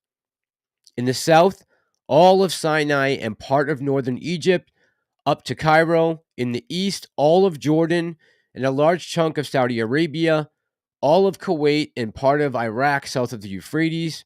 In the north, all of Lebanon and all of Syria together, with a huge part of Turkey.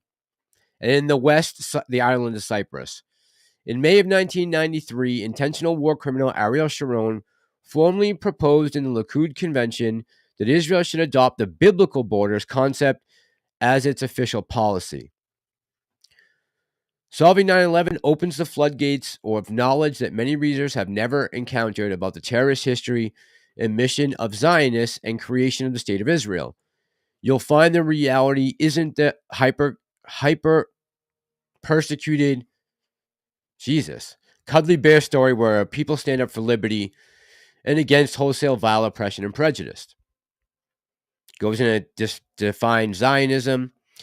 One of the superlative virtues of Boland's book lies in the dispelling of the myth of the beneficence of the Zionist Israeli deep state, indeed demonstrating without a shred of doubt that these guys are bad and have been very bad for a long time, certainly since the beginnings of Israel.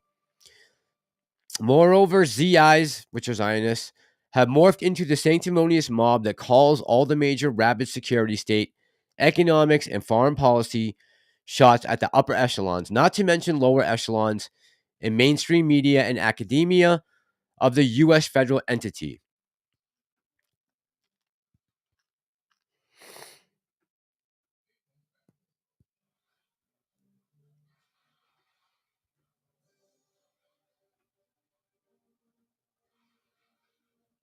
Here's an interesting one. The author discusses the several military-industrial complex connections in America managed under Israeli military and intelligence organizations, including those that would affect the crimes of 9/11. These connections and false front enterprises enable the plan to move forward. Perhaps the most convincing piece affording opportunity lies in making sure any evidence pointing to the perpetrators is destroyed or removed. The following fact seals it for me, demonstrating unequivocally that Israel, along with its neocon toady murderers in Washington, were at the base of this causal chain of the crime of the century. The FBI, for example, and I remember this, under the command of the Israeli dual national Michael Chertoff, confiscation and destruction of the crucial evidence from 9/11. Chertoff, an assistant attorney general for the criminal division of the Department of Justice, oversaw the non-investigation of 9/11, which resulted in the massive destruction of the steel, crucial evidence from the World Trade Center. Chertoff went on to head the Department of Homeland Security, where he continued to control the evidence through sensitive security information program. This included confiscated evidence, several dozen videotapes of the Pentagon attack, and physical pieces from the different aircraft purportedly involved.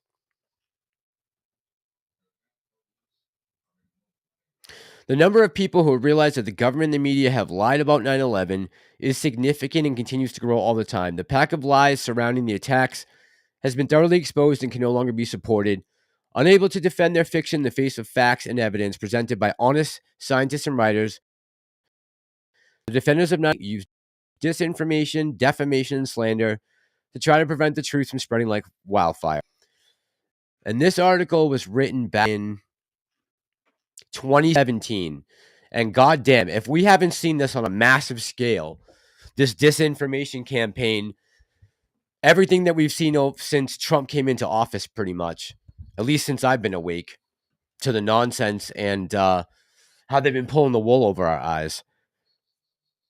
This guy was way ahead of his time. Way ahead.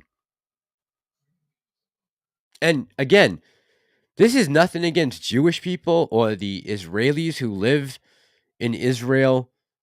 This is not who we're talking about here. Like, when I say that I would like to put a bullet in Soros's head, that has nothing to do with his ethnicity. I could care less.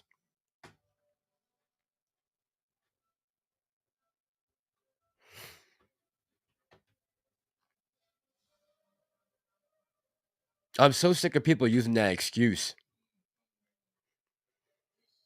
Although, it's been crazy the last couple weeks seeing Star Davids up on people's windows again in Germany. That's pretty wild. That's really wild to see that. To me, that's just wild. I mean, man. Would you ever in a million years have thought that?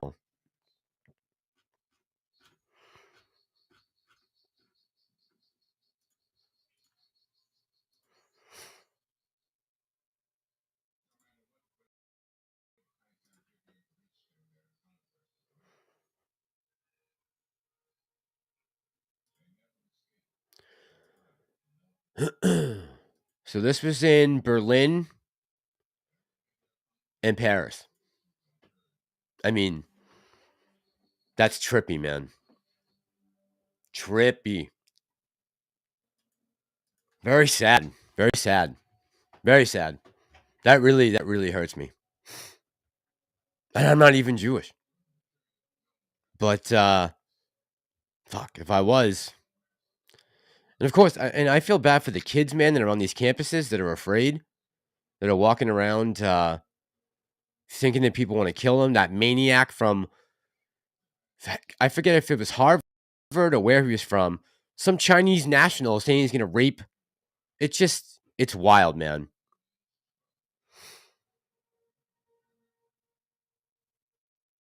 Janice says, Mass, it always makes me feel great feeling to know they would never fight us like this if we weren't right. They are fighting harder than ever. Yeah, me too. Me too. Angelina says, I'm hanging on, trying to think positive and beautiful. Love you, Angelina. Everybody's hanging on. We all are. Sing Tao says, do you think we have a chance? Jana says, my battery will die soon, so in case I'm gone, love y'all tonight. Was glad you're on. Love you too. Have a good night, Jana.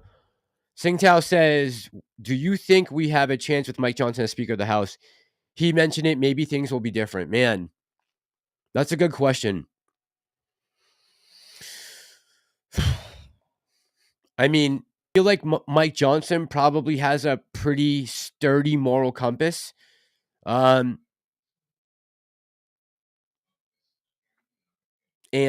I did see someone posted on Twitter. Someone was talking about his financial situation and saying that like he had less than $5,000 in the bank, no brokerage account.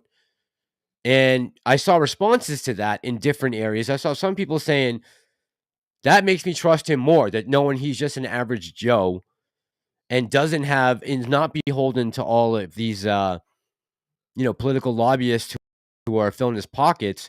Although that could change now, right? That's the whole thing.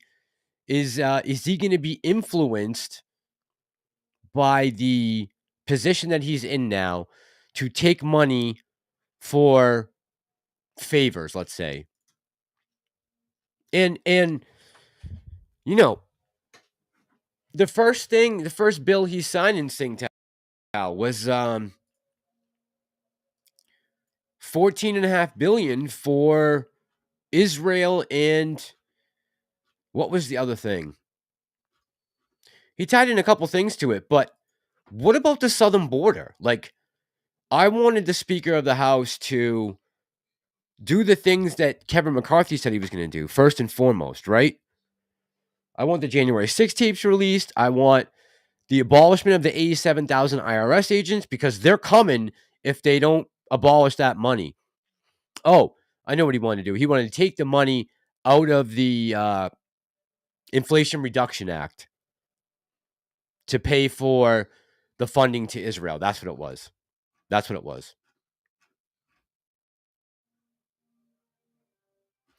You know what makes me feel hopeful, though, Tsingtao? I'll be honest. There was something I saw today that really did make me hopeful. I'll put it up. What the president said. Because I think this was... Economics limited to... Folks, Bidenomics is just another way of saying the American dream. 40 years ago, trickle-down economics limited the dream to those at the top. But I believe every American willing to should be able to get a job, no matter where they live, in the heartland, in small towns, to raise their kids on a good paycheck and keep their roots where they grew up. Folks, Bidenomics is just another way of saying the American dream. Like, who is writing these speeches? Who is writing these speeches? Bidenomics is another word for the American dream? Holy shit. Karine Jean-Pierre's got to be writing these, right? Billy87 says, prayers and blessings to you, Angelina. Touche, touche. Harry Parrott says, DJ is on Twitter and Rumble. Okay, man. I will check that out. I'm working on Rumble. Things Out said, the Speaker, Mike Johnson, mentioned the AMC GME scandal SEC investigation. Back in the past, he did. He wasn't on the House Finance Committee, so I'm not sure.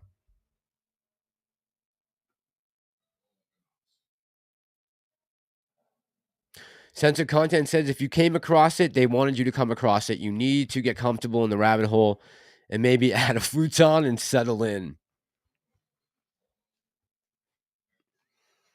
Jenna says Soros is evil. Yeah. You can call me whatever you want. But if I was within 20 yards of that guy or 100 yards of that guy in a clear line of sight, good night. I wouldn't hesitate. He is. I mean, why is this man allowed to fund lawlessness? Anyone doing that clearly doesn't respect or care about their community. Why does he have more influence than any other individual person living in any one of these cities? Why?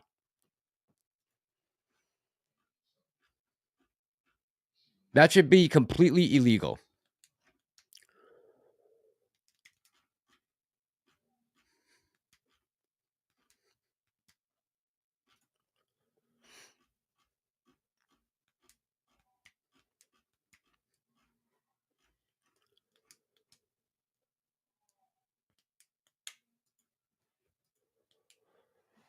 Let me play one little clip of this.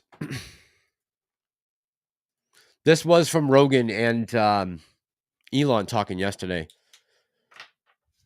And, you know, speaking of things changing and I have to say, Elon buying Twitter was a huge step for the principle of freedom of speech. Here's what he said on Rogan yesterday. Well, one of the things that he said, I can't play the whole conversation, obviously.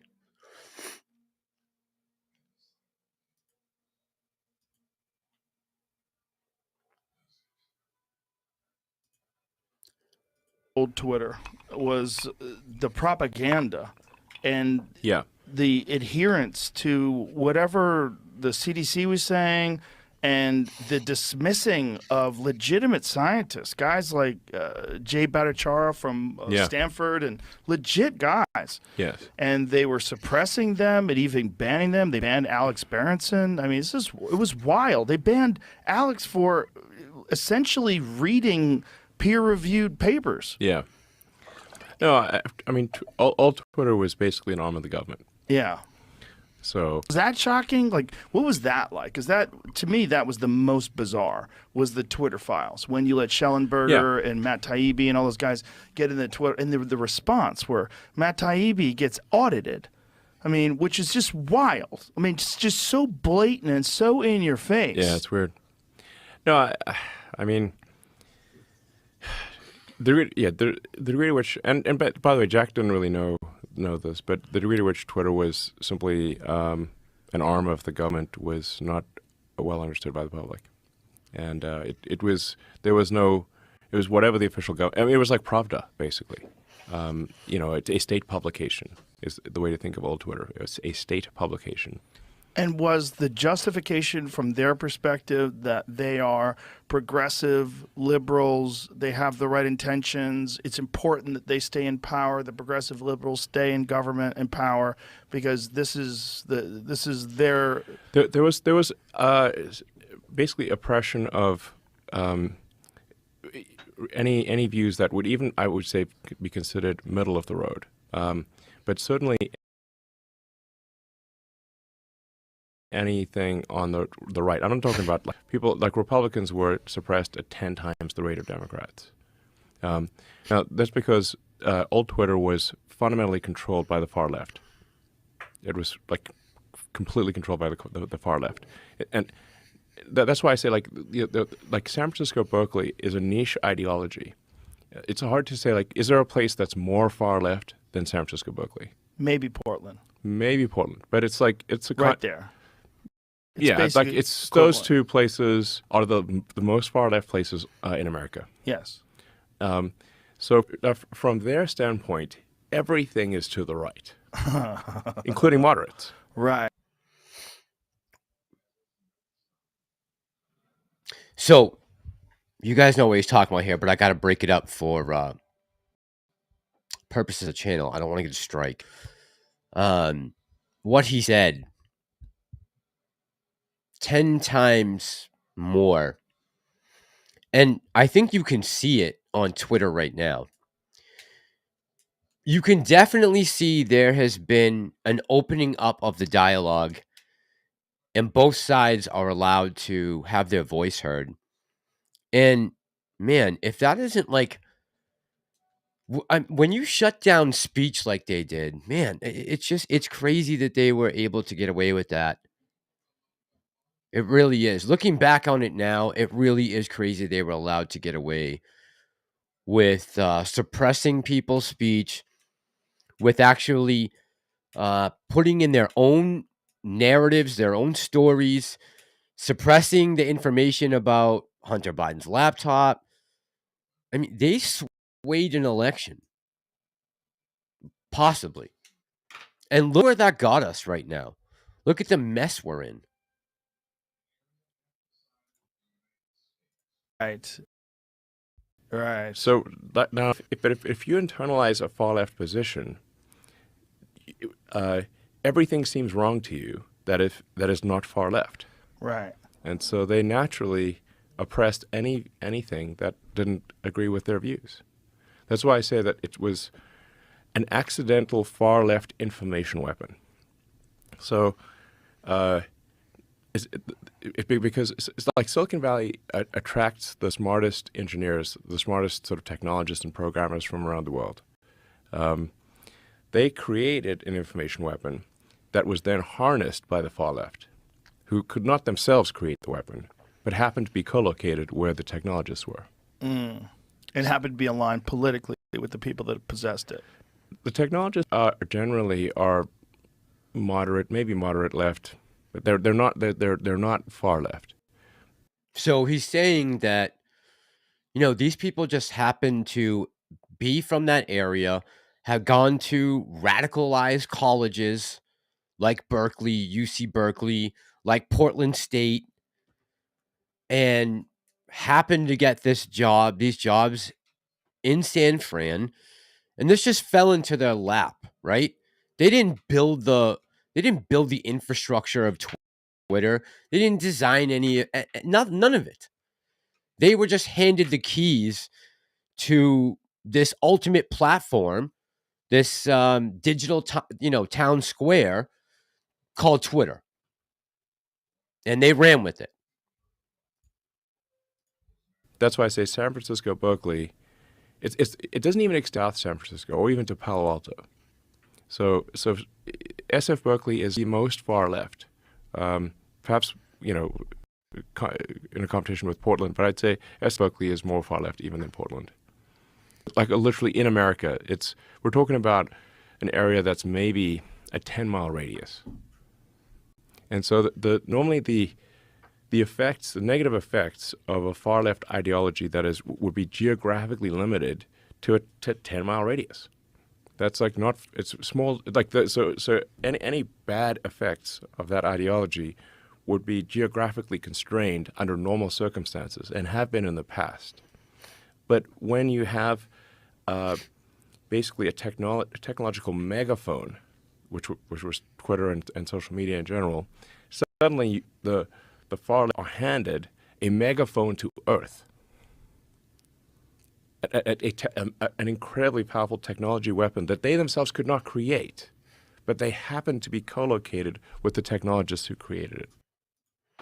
And again, so he's saying that, these people who, and he's talking about Dorsey and, VJJ and all those people aren't even as far left as the people who were actually moderating the content, who were giving people, shadow banning people, all of that. And what he said was not brilliant to think about, but when you think about it, he's so right. You have this very small niche group of people on the far left who normally, in any other time in history, their ideas, their ideologies would be constrained to a very small area. They wouldn't be able to broadcast it across the entire globe, and also have control not only on what they're saying and able to amplify that, but to suppress anything they don't agree with. I mean, there's no way this could have ever happened. We couldn't have gotten this far into this BS if it wasn't for some of these platforms that are still, and some of them still are being run by loonies, right? Facebook, some of, even YouTube to an extent is still that way. By accident. Is it shocking that more people don't understand how dangerous that is? I think some people understand. Some people do. Some people understand. So, I mean, from the standpoint of some of the people who used to be at Twitter, the people are like, well, it's a big shift to the right. That is correct. It is a shift to the right because everything is to the right if you're far left. Everything is to the right. But how many far left people have actually been suspended or banned from Twitter, now X? Zero. So it's really just moved to the center, but from the perspective of the far left, it's moved to the right. It's like everything's relative. The difference in moderation. Sorry, I should say it propagated that far left philosophy not just to America, but to everywhere on Earth. Right. Yeah. Yeah. The same level of suppression in other countries as well? Yes. But the Taliban is on Twitter, right? Like, I always think of like, hey, Mr. Taliban, tally me a banana. Should represent the sort of collective consciousness of humanity. So now that means that there are going to be views on there that you don't like or disagree with. But that's humanity. So are you going to exclude them or not? Now, I mean, if somebody, breaks the law, then the account is suspended. I mean, if they... I think we're seeing this play out in real time right now, especially with the war. You're seeing people who take the side of the people in Gaza, and you are seeing people who are taking the side of the Israelis. Both are being able to make their case for why they believe the way they do. And man, imagine if the government was still allowed to control Twitter right now. Imagine that.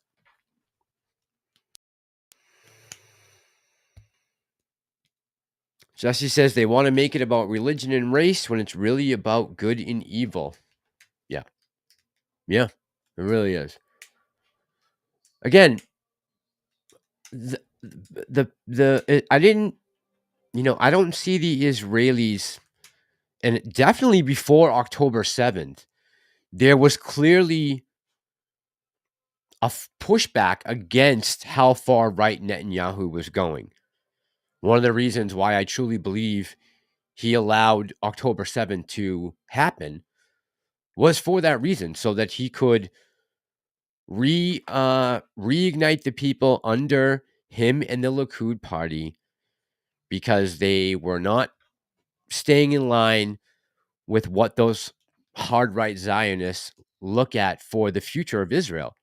Again, they are looking to bring it back to, someone said it in here, Bucks fan said, to the biblical borders of Israel. And that's just completely nonsensical. You got the Saudis there, you got a whole country of Jordan, half of Egypt. And like I said the other night, I get the people in Palestine, in Gaza. I get why there's a lot of frustration there, right? There is not a ton of hope if you are still living in that small area. Again, your greatest achievement that you could possibly hope for is mayor of Gaza City. That's as high as you can go in the world. So I understand the lash out. I wish they hadn't done it on completely innocent people.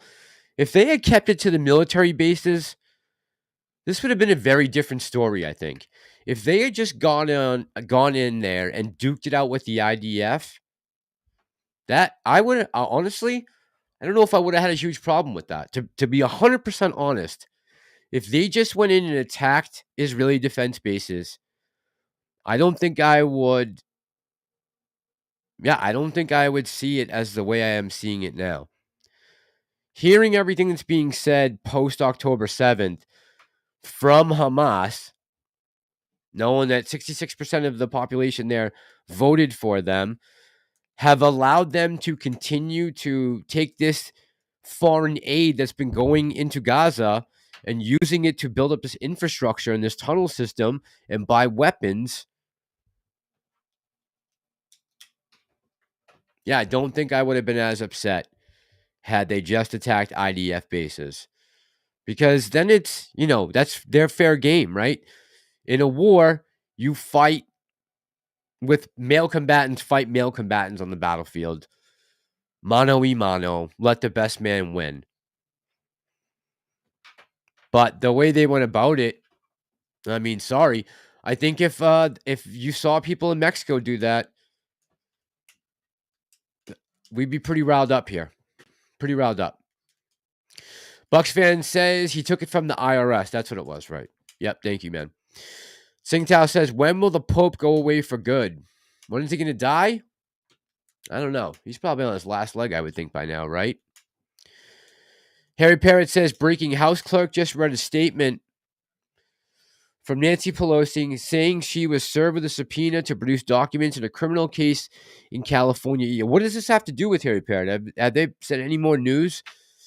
Is it about her, financial records? Is it something to do with the breaking in her house? What does it have to do with? Bucks fan says Bidenomics equals a Malthusian Marxist cult.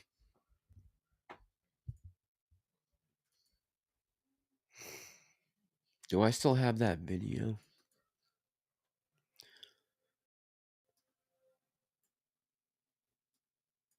I'm going to put this link in the chat in case you guys get a chance to go watch this.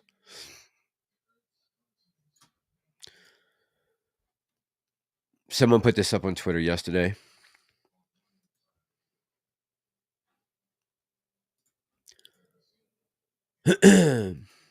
Says U.S. Constitution, Article 4, Section 4. How is this not treason? Our army is in the Middle East. A new population is being imported to replace American voters or dead soldiers. In that Article 4, Section 4 of the Constitution, it says the United States shall guarantee to every state in this union a republican form of government and shall protect each of them against invasion.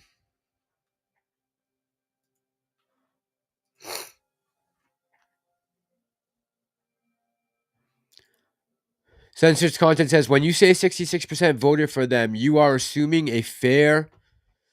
You think it's less censored content? I agree with you 100% on that. We're definitely not having fair elections in the United States. 1,000,000% see things being manipulated there. Absolutely. 66% on paper, I should say. Sorry, I should clarify that. This happened earlier today in Bridgeport, Connecticut. There was an election for a mayoral election. It says a judge ruled on Wednesday to overturn the city's Democratic primary election. This is a Democratic Party primary. Democrats versus Democrats. So think of that for a second. Just imagine what must be going on between Democrats and Republicans when it comes to the voting. Initially won by incumbent Mayor Joe Ganim, following claims of absentee ballot fraud by his opponent John Gomes. After 2 weeks of evidentiary for Gomes' absentee ballot fraud lawsuit, Judge William ordered a new Democratic primary based on 180 pieces of evidence presented by Gomes' legal counsel. In the 7-page ruling, Clark said the video footage presented by Bill Bloss, Gomes' attorney, was particularly alarming. Mr. Ganim was also correct to be shocked at what he saw in the video clips and evidence that were shown to him while he was on the witness stand. Clark wrote, the videos are shocking to the court and should be shocking to all parties.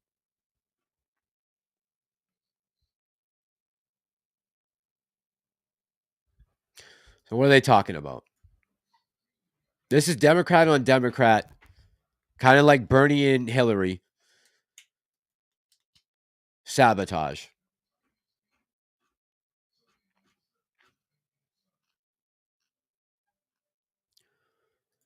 Let me show you what they're talking about.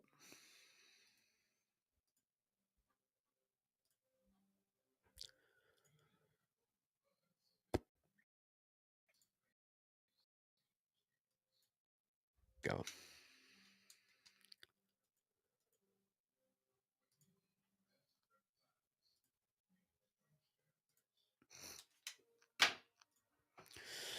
All right, this is the video.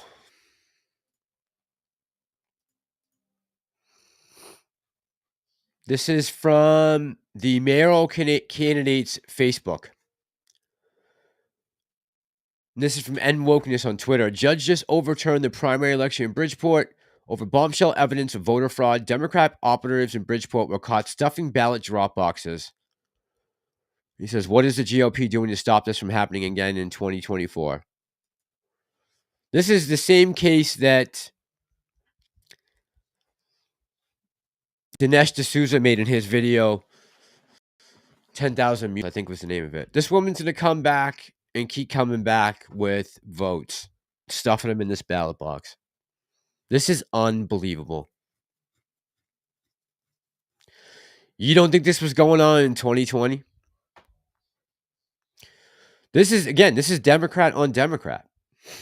This ain't even Democrat versus Republican. This is just for the primary.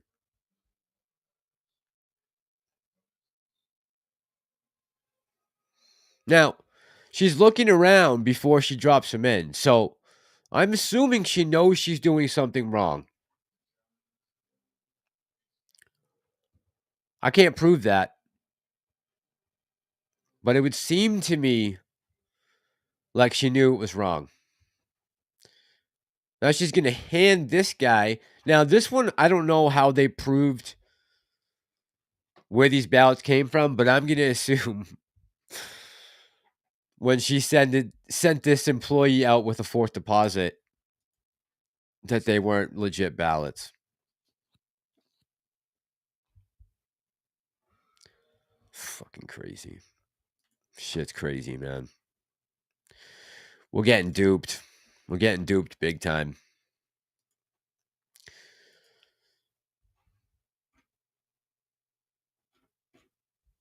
I wish I had the other clip. Oh, maybe I do.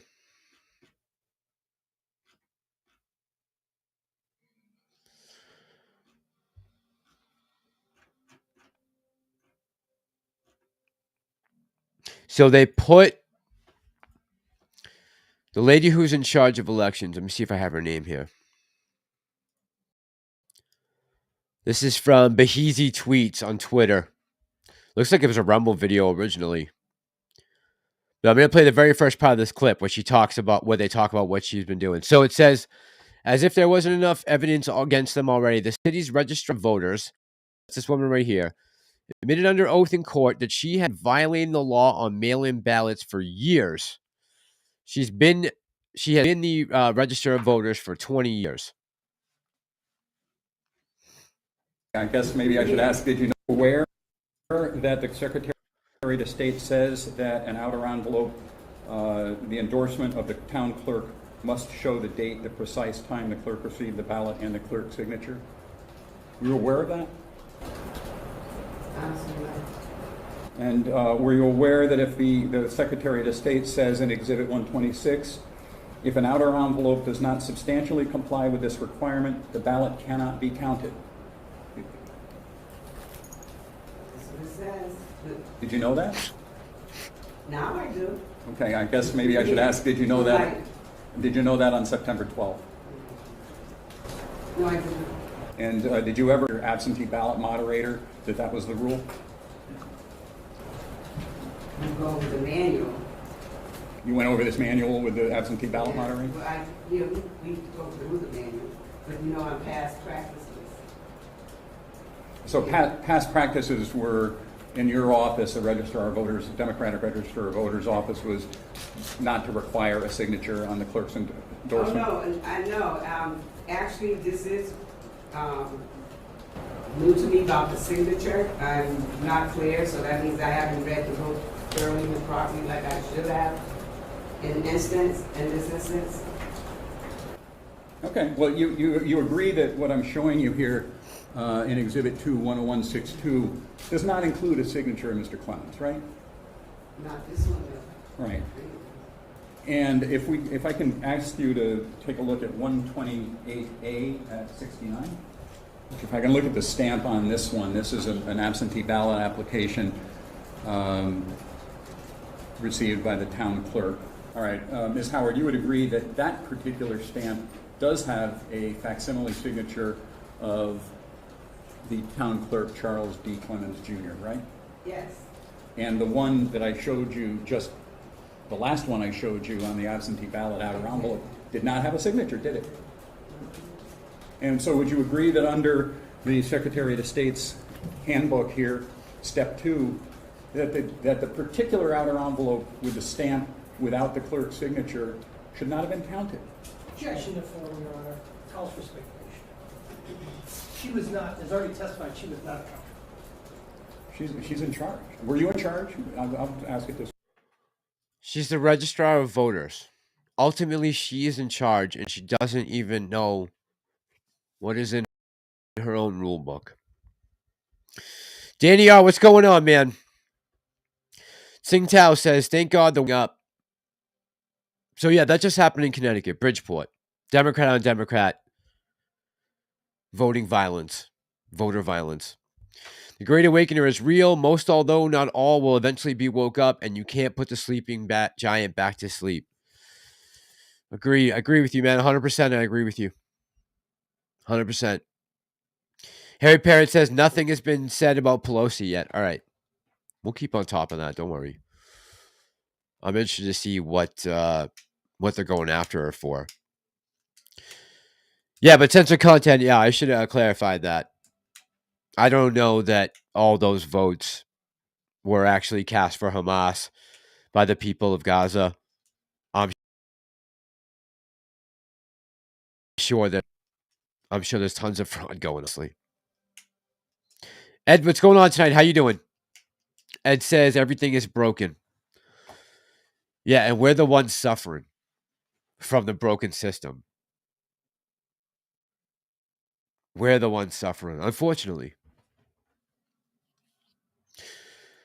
It's sad but true.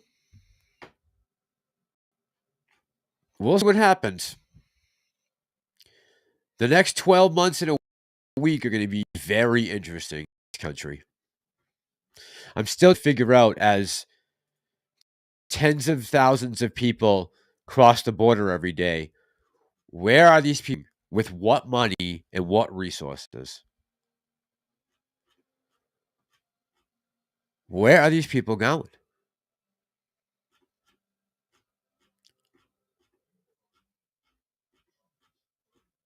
I would like Mike Johnson to focus on our southern border before they do anything else.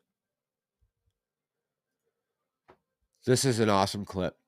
This is from Senator Kennedy speaking to border the other day in Congress.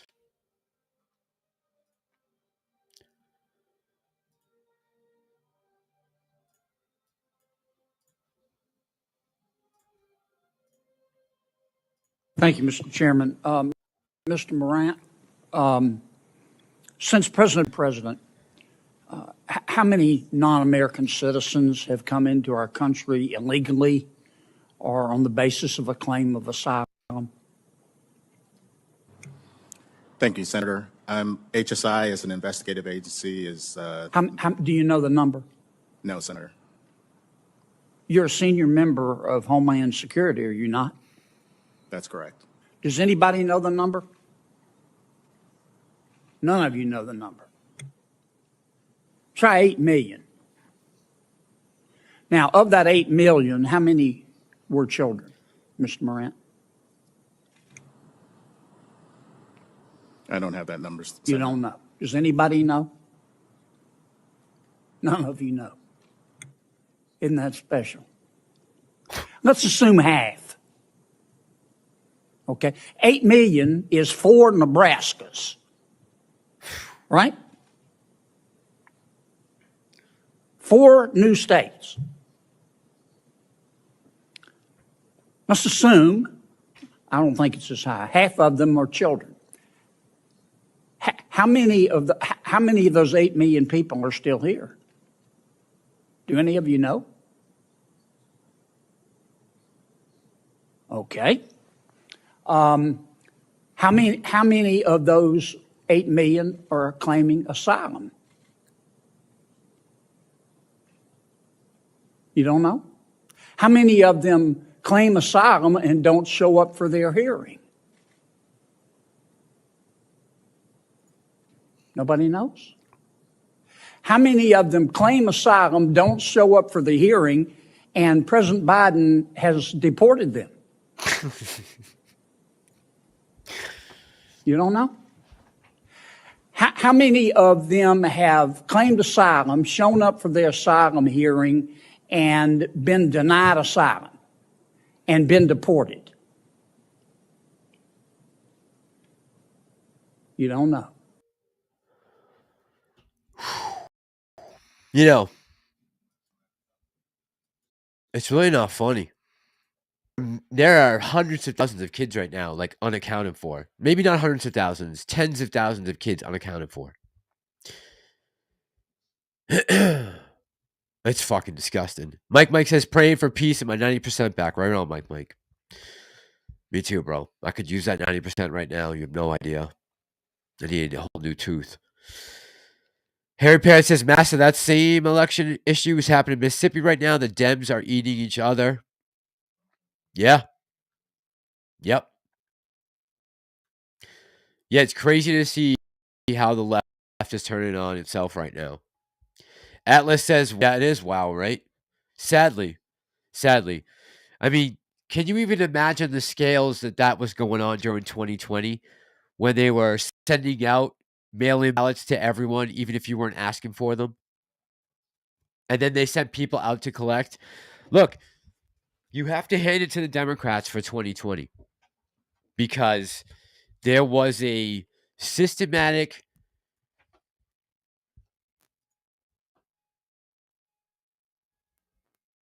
comprehensive plan that they put into action to ballot harvest and get Joe Biden into office. Come up with, what do they need? A couple 100,000 votes in 3 or 4 states? You got to hand it to them.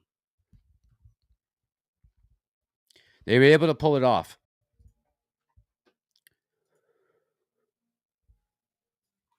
I still can't find a Joe Biden bumper sticker or sign on someone's front lawn. Still can't.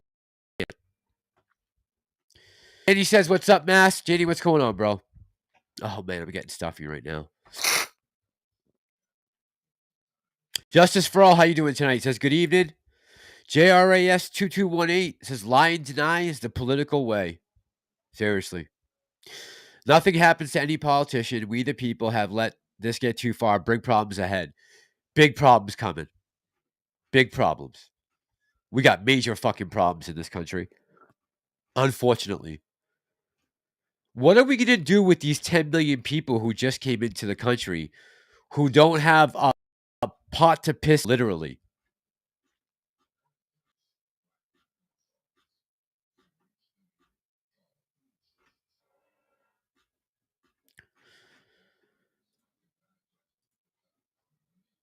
This is the brilliance of Congress.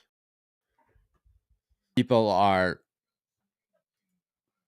who are running our country. What percentage is a fair share? You're saying that 40. You're saying that they're paying their fair share is what you're saying. No, I'm asking what percentage is a fair share. Their fair share, the same. If I'm paying, if a third of my money is going to taxes, then I think a third of their money should be going. It does. Taxes. Well, it does.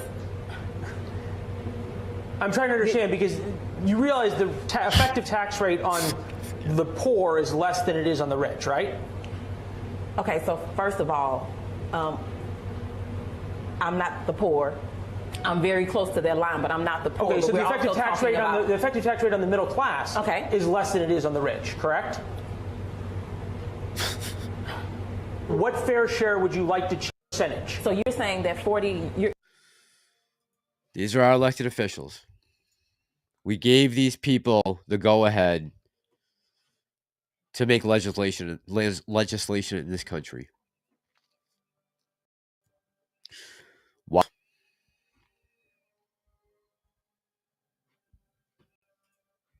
Yeah, we got big problems ahead. Justice for All says focus on the border and stop funding a murderous war. Yeah, I would like Mike Johnson for his first active speaker to finish the wall.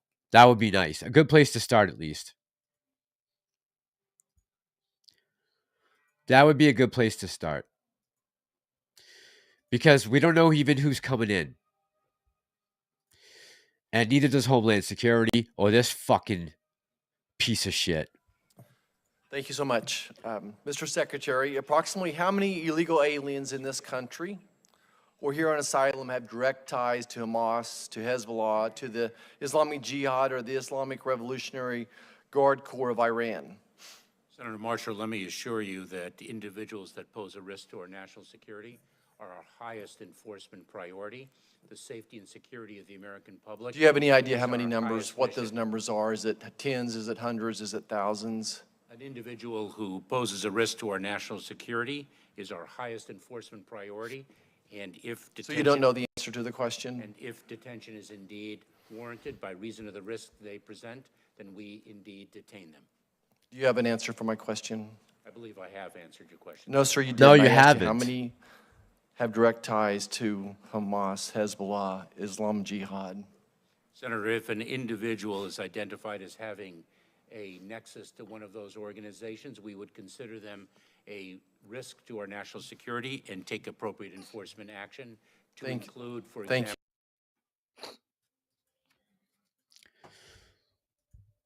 I don't think he can honestly answer that question, unfortunately.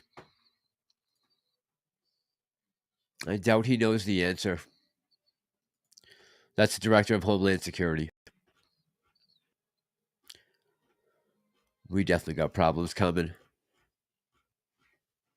2024 is not going to be a walk in the park, that's for sure.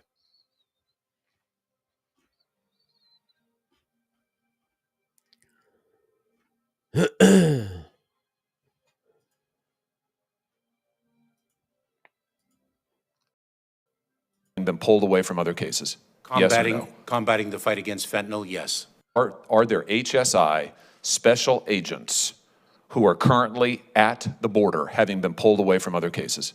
Yes or no? Combating the fight against fentanyl, yes. How many agents are currently at the border having been pulled off of their other cases? To fight the scourge of fentanyl, I'd be very pleased to provide you with that data. That's not what the special agent is alleging. That's not what she said.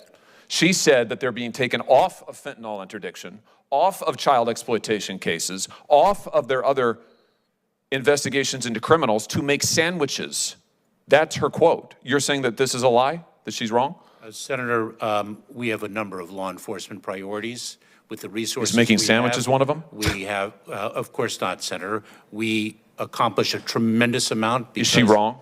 Because of the tremendous talent and dedication of our personnel, including Homeland Security Making sandwiches for illegal immigrants. Is she wrong? This is one of your agents. Is she wrong?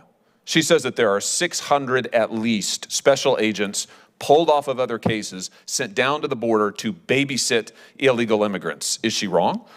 Senator, our personnel, we use our personnel to achieve the maximum law enforcement objective possible. That is what we do. So you're not going to deny it? And I'm incredibly. In all honesty, the only way to get justice for these people is going to be guillotine. That's it. That's it.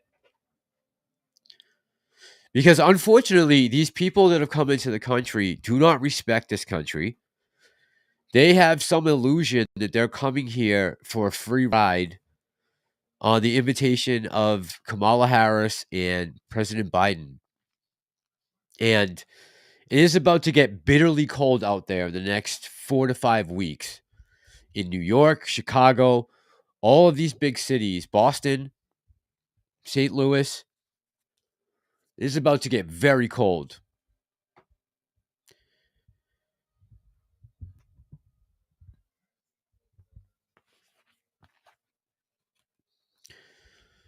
Justice for All says, or build back better hats. I did see some people wearing Bidenomics hats the other day. I have to admit that. I did see someone wearing an I Love Bidenomics hat.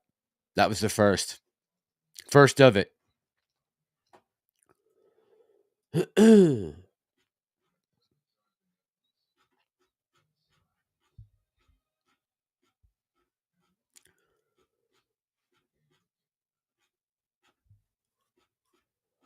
So this was from down on the border just a few days ago.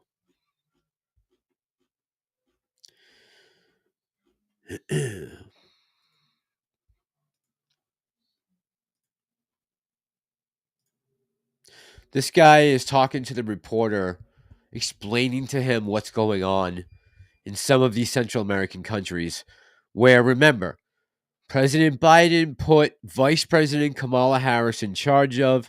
It was the one job she was given to do.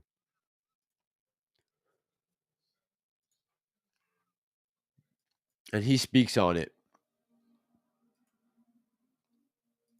Now, the Biden administration has been, in a way, completely incompetent with immigration policies that they are portrayed to be human, but they're completely on the opposite, on the contrast, they're inhuman of what is happening right now in South America, Central America, and in the northern border. Your perception about that? I believe that the Biden administration has dropped the ball. Immigration, a lot of the countries are fueling are actually this crisis, immigration crisis, is not a crisis that is about. It is a lot of the people are being, harsh conditions, but a lot of the countries are fueling this immigration by providing, in a way, transporting people, letting people in, and using them as a way to all the people that are working with López Obrador to make sure that a lot of this immigration goes straight into the United States. Do you think that immigration is being weaponized? Definitely is being weaponized against the United States, against the Joe Biden administration.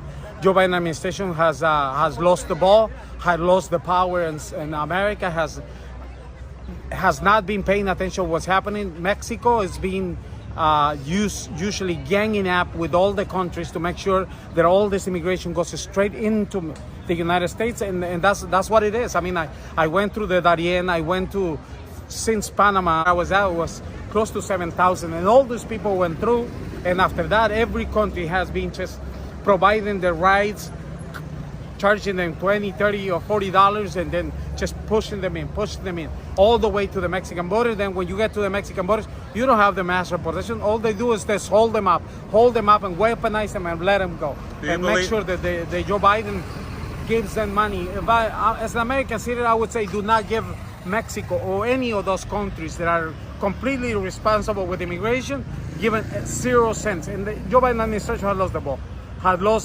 does not know what to do with immigration, has been busy another thing, and has lost a lot of the power, or hasn't even called the countries into sitting down and make sure that he finds a way to stop this immigration, this bleeding. He has lost the ball. He's not doing anything. And I am a human rights defender for almost 70 years, and I tell you, I never seen it worse. And it's not because this is not normal. This is being used by the countries to make sure they get what they want from the United States. And Joe Biden has lost. I'm completely stunned. Where's the American intelligence? Don't they know that all the countries are conspiring against the United States to make sure they have this crisis being made so they can charge for that crisis? They make the baby, now they're trying to sell it. And now the ones that are benefiting out of this humanitarian crisis, because it looks like it's a business eating, from South America, from outside the Darien, make people money out of migrants. And not only that, the cartels are the first ones that they are making a lot of money about the migrants. There were 7,000 people on one day before the Darien, which is one of the places in Colombia. Do you think Petro is really care about the United States when this makes in one day 7,000 people paying 500, 300, 800? Of course, he makes more money with the cartels, the cartel de Sinaloa, than all the power the United States might give him. He doesn't care about. He doesn't care what the United States think. He's conspiring with the United States, Mexico, to make sure that the United States gave him 60,000 millions once. I don't know how many millions Obrador was trying to charge the United States, but definitely it's not humane what they're doing, because they're charging that blood, that suffering of the migrants. They're trying to sell it to the United States when the United States has lost the ball. Definitely, Joe.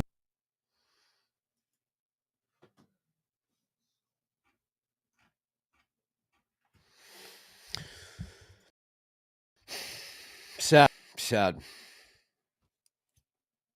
I hate seeing this. Because very soon,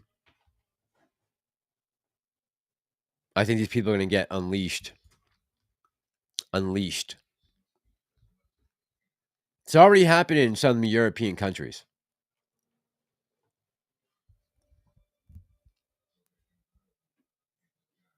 And again, thank God for Twitter and Elon and people being able to exchange not only ideas, but information of what's going on out there, because you would never know. According to mainstream media, none of this is happening. None of it.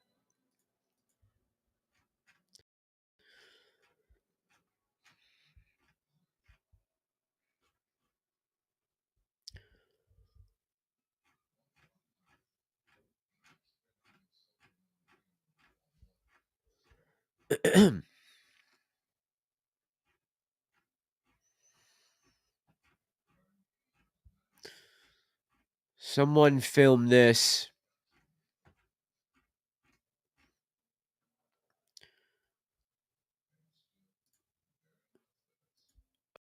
I'm not sure where this piece of film comes from, but this is apparently the latest caravan heading our way. And again, where is the military? Why are we sending carrier groups to the Eastern Mediterranean when we should be shutting down the damn border?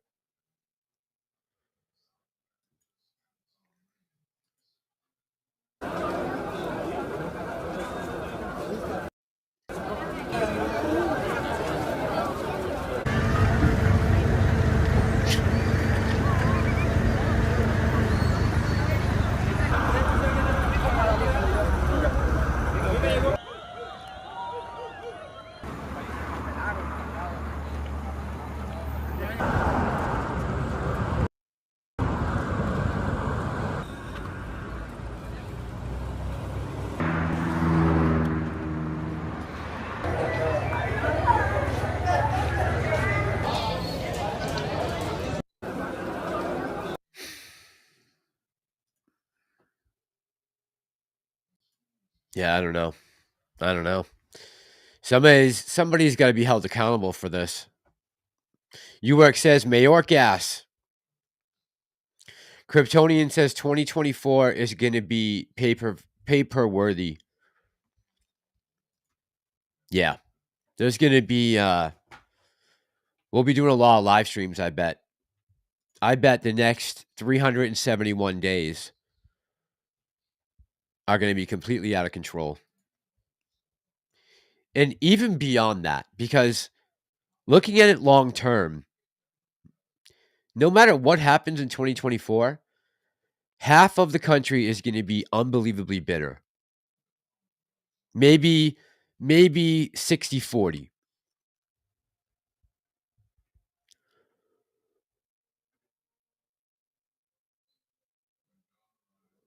Singtao says, I live in a blue state city, haven't seen a Biden bumper sticker, hat, sign. Me neither.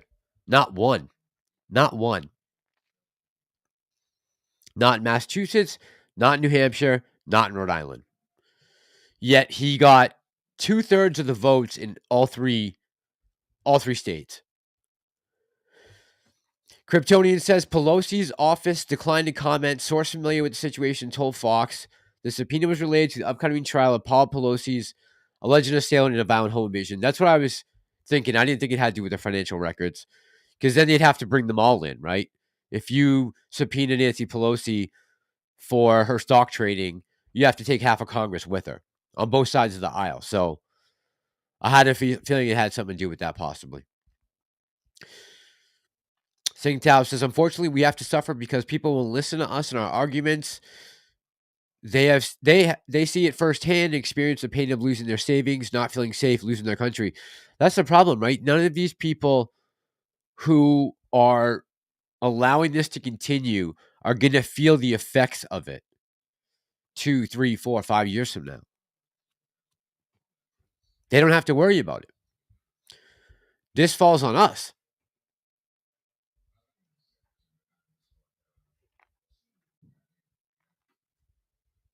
Justice for All says taxing is not the issue. Spending is the issue.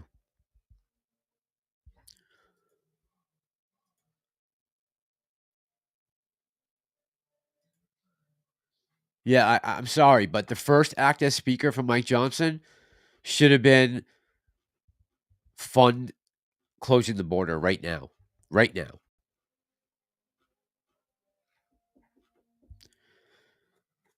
I'm gonna hold these Republicans just as accountable as the Democrats.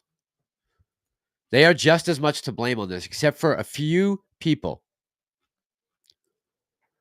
Like I saw Massey wouldn't vote for the funding to Israel. Shout out to Thomas Massey from Kentucky.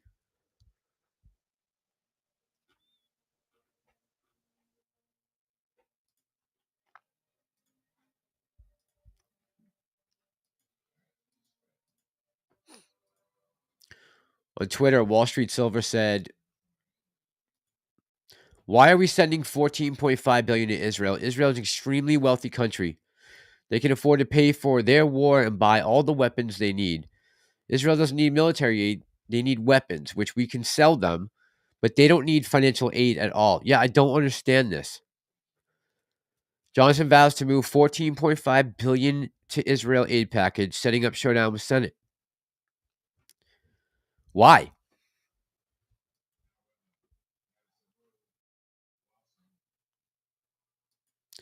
Israel has been a functioning first world country since the early 50s. Why do they need more funding from us right now? They're only in a war with Hamas and small little contingents of Hezbollah and Islamic Jihad. The rest of the countries surrounding them, Egypt isn't fighting Israel. They're not going to fight Israel.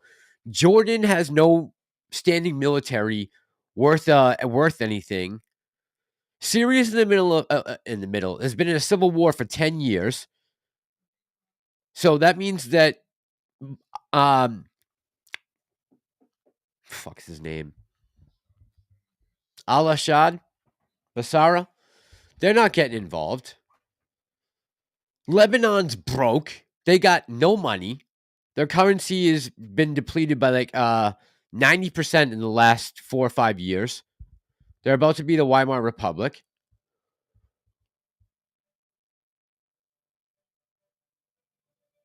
And Saudi Arabia has got to worry about Yemen now. Why is it that they need all this money? They're literally fighting 30,000 fighters in Gaza in a small area of land, 27 by 6 kilometers. We're not talking about like it's the U.S. where you got to fly or ship everything over to the Middle East to fight. These guys are driving next door. What could we need that kind of funding for? Kryptonian says that will be like our Order 66. Oh man, my tooth is starting to really go. UWork says FBI Director Wray admits that a domestic terror attack is a real threat. Does anyone want to guess when? I would say it will be in the weeks leading up to the election. And then there will be massive threats to the homeland of election sites, threats to a bomb, to mass shoot, maybe right after the summer, end of the summer. But before that, I think you'll see all of these migrants protesting in the streets. And never mind what is really going to happen on the ground here when Israel does roll over Gaza and this war continues and the casualties keep rising and rising and they keep bombing more infrastructure and homes and all this stuff. That's just going to inflame people's emotions even more who are already here and feel some affinity to the people in Gaza, whether it's legit or not. And the biggest problem with that, with all these people in the streets, is 95% of them are full of it. 5% of them are full of it. The only reason they're involved right now and getting all emotional is it's Israel. And you want to know why I say that? Because other Arab people, other Muslims are saying the same thing. And this guy made an excellent point when talking about what we're seeing in some of the Western countries. This guy fucking nailed it. To those raising the Palestinian flag, where were you when ISIS was launched in the name of Islam and beheaded tens of thousands of Arabs in Libya, Syria, and Iraq? Why didn't you take it to the streets and raise their flags and condemn the terror and call for a ceasefire? Where were you when Arab dictators and terrorists killed hundreds of thousands of Arabs in Syria and Libya? Didn't you take it to the streets then? Raise the Syrian and Libyan flags and condemn the terror and call for a ceasefire? Where were you in the last decade when Saudi Arabia, backed by other Arab countries, killed and starved out more than 400,000 Yemenis my country. I didn't see any of you take to the streets or raise the Yemeni flag or condemn the terror or call for a ceasefire. This calls for some self-reflection. When millions of Arabs are slaughtered by other Arabs, you say absolutely nothing. But when 7,000 Arabs are killed by Jews defending their right to exist, you revolt, you get angry, you raise the flag, you condemn the terror, you call for a ceasefire, you turn the world upside down. Why is that? Why were you so silent then, but so loud now? Can it be that you are finally raising a flag and creating chaos because you only hate that the perpetrators are Jews? Because you obviously don't care when millions of Arabs are killed by Arabs? Can it be that you storming the streets is just you venting out your hatred towards Jews? The same hatred that we learned by our mosques and schools? You often speak of numbers and proportionality, but by the rules of proportionality, you should not be raising the Palestinian flag, unless there's another agenda at play. Jew hatred, or as I like to call it, hatred. When I first watched that, you know what I immediately go to and think of? It reminds me of BLM, because thousands upon thousands of young black men in this country kill each other every weekend in streets of major democratic cities, and they got all bent out of shape over a 20-year career criminal drug addict who we just recently found out wasn't even necessarily killed by what the media told us killed him. More than likely, it was a couple comorbidities along with an overdose and maybe some stress. The parallels to me were striking. As soon as I saw it, I'm like, that sounds like another organization I know of that recently took to the streets.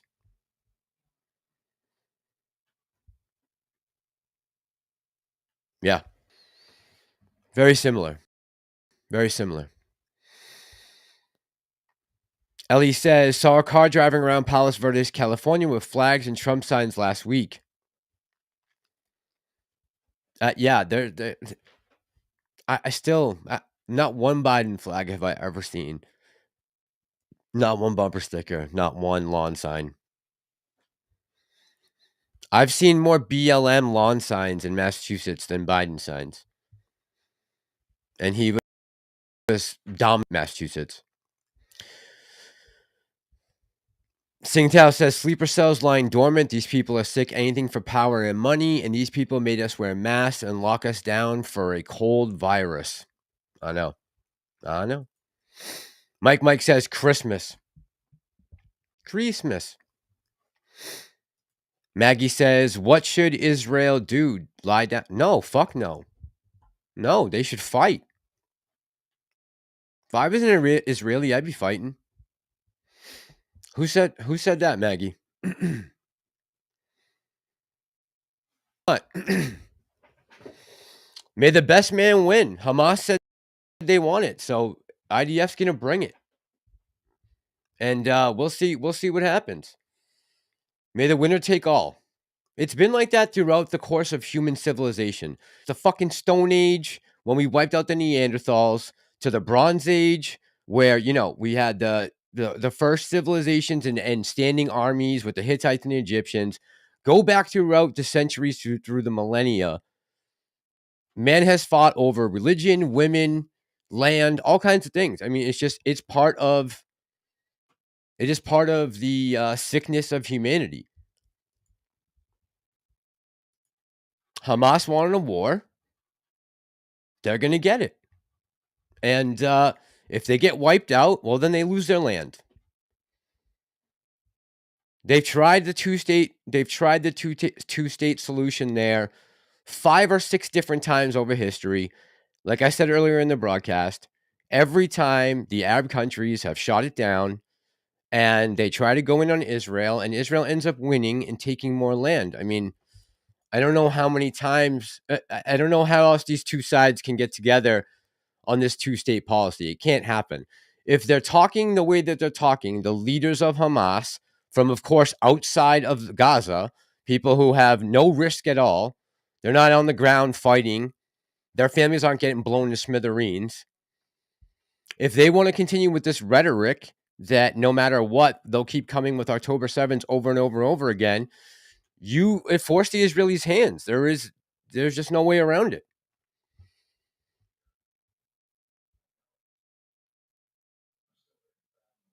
And again, you can cut out a lot of the history if you want with this and just bring it down to the last 20 years.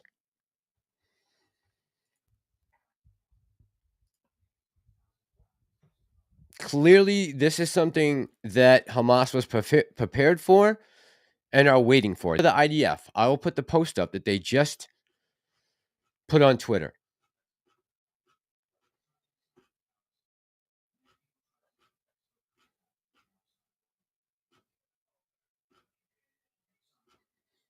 We act like, sometimes we act like that.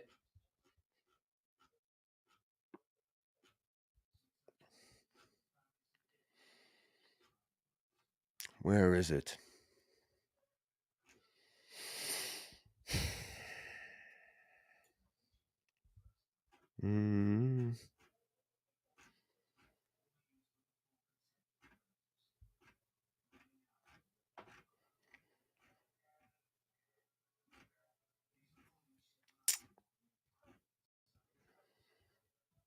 I don't see it there. Maybe I didn't save it. I thought I did. That's unfortunate.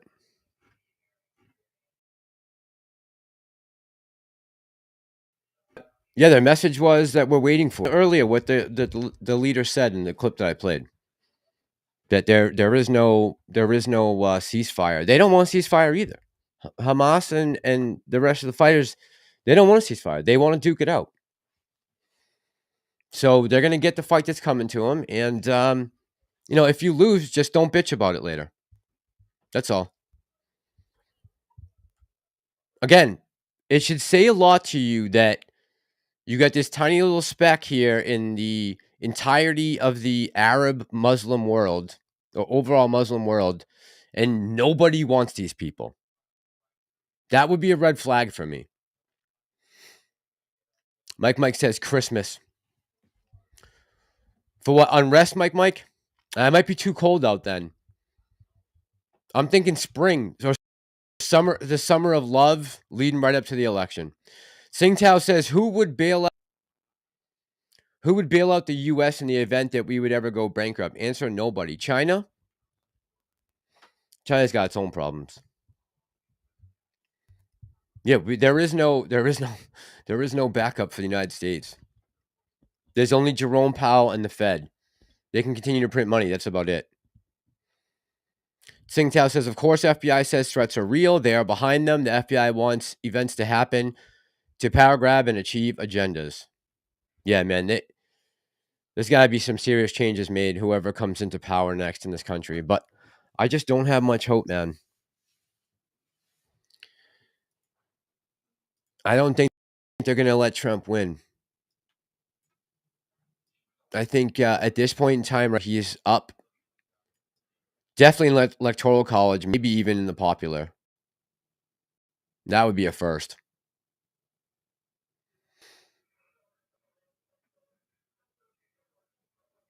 I might have this clip from yesterday.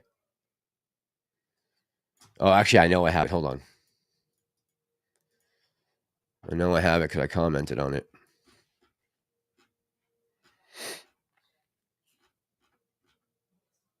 Yeah, here we go.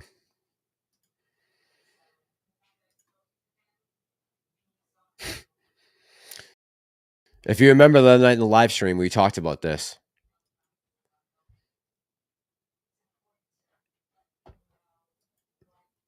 I just really couldn't believe that it was actually on mainstream media. This was nuts. And the donor class can't just sit back on the sidelines and say, oh, well, don't worry, this will all work itself out. They're still going to have to go out and put a bullet in Donald Trump, and that's a fact. And the donor class can't just sit back on the sidelines and say, oh, well, don't worry, this will all work. It's still going to have to go out and put a bullet in Donald Trump. And that's a fact. And the donor. Now, has this guy been arrested yet for threats against the president? I would imagine that guy's got to be in cuffs right now, right? Did I not just hear that correctly?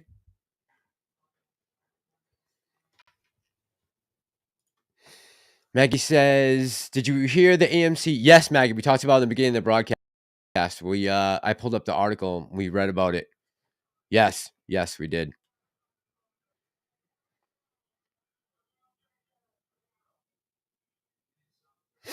Maggie says, if you ever read the Bible, it clearly says the land of Israel was given to generations of Jacob.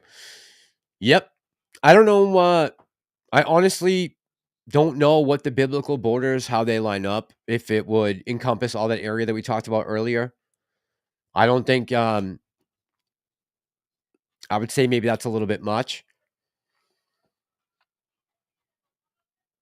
But, yeah. If you go and do an archaeological dig right now in anywhere in that area, you're not going to find any Muslim artifacts. They aren't there. You will find things from when the Hebrews were there, but you won't find anything from the Muslim world because they weren't there before Muhammad came to start the religion. But again, you don't even have to go back that far. There's been plenty of chances to work this out, and neither side seems to want to work it out. And so now they're going to go the old-fashioned way. Mano y mano. And if other people are going to jump in, Hezbollah, looks like ADF's going to fight them too. So the only thing I really want to stay away from in this is keeping American troops. First of all, I don't think they're even closely prepared for anything like Hezbollah or Hamas. I mean, our military is not ready for that. Half of them would probably piss themselves in a real firefight. You're talking about battle-tested, fanatic fighters. Good luck with that. With your pride flag. That's not going to get you far in the real world. Forbid that anyone has to go over there and do any of that fighting. You know, the IDF, they have a very simple system. Be in there for 2 years. So all those people get trained. They learn about the military life, the style. And, you know, they're not going to be thrown to the wolves. They've had weeks now to prepare for this ground invasion. I showed you guys the map earlier in the night. And it's on. So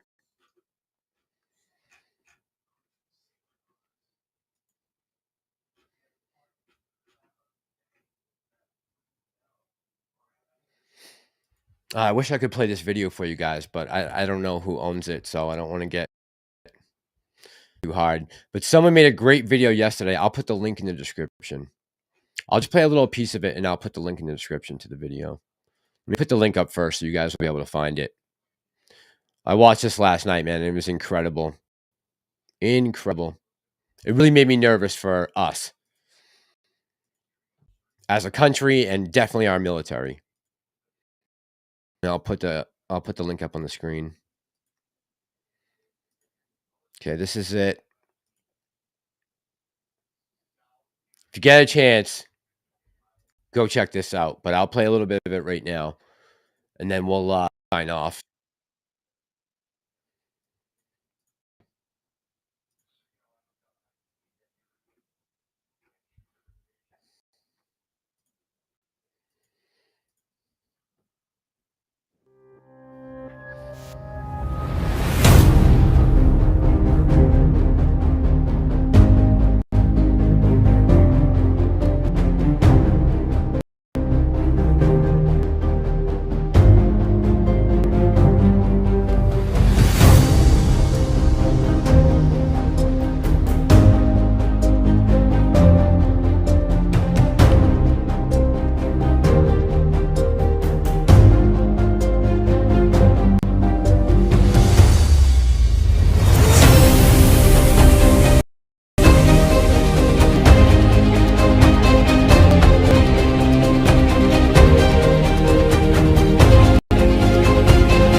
Your mission remains. All right, I'm going to pause it there. But if you get a chance, go watch the rest of that. They get into the issue why we're having recruitment at an all-time low. We can't meet any quotas. You get the picture. You see where it's going.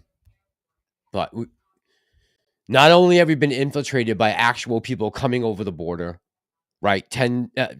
Millions of fighting age men, but our own military has been infiltrated with Marxist ideology. We're in a lot of trouble. I don't even know. It's hard to think about, but hopefully there'll be people willing to fight to take it back. Now my grandfather's probably rolling over, both of them in their graves right now. But that might be the main reason why I continue to come on here is for their memory and what they sacrificed to allow me to be able to come on here and use this platform. All right, guys, I am going to let you go here. Love you. Thank you so much for coming by and supporting me and talking things out. Like I said, 371 days of craziness coming ahead. So I'll continue to keep coming on here, and hopefully we'll find out some information about this lawsuit tomorrow, AMC. Again, at least we held $10 today, but I'm not getting too excited. All right, guys, have a great night. Thank you so much. Thank you to everyone who sent me a super chat tonight. I appreciate the support and keeping the channel alive. Love y'all. Have a good night.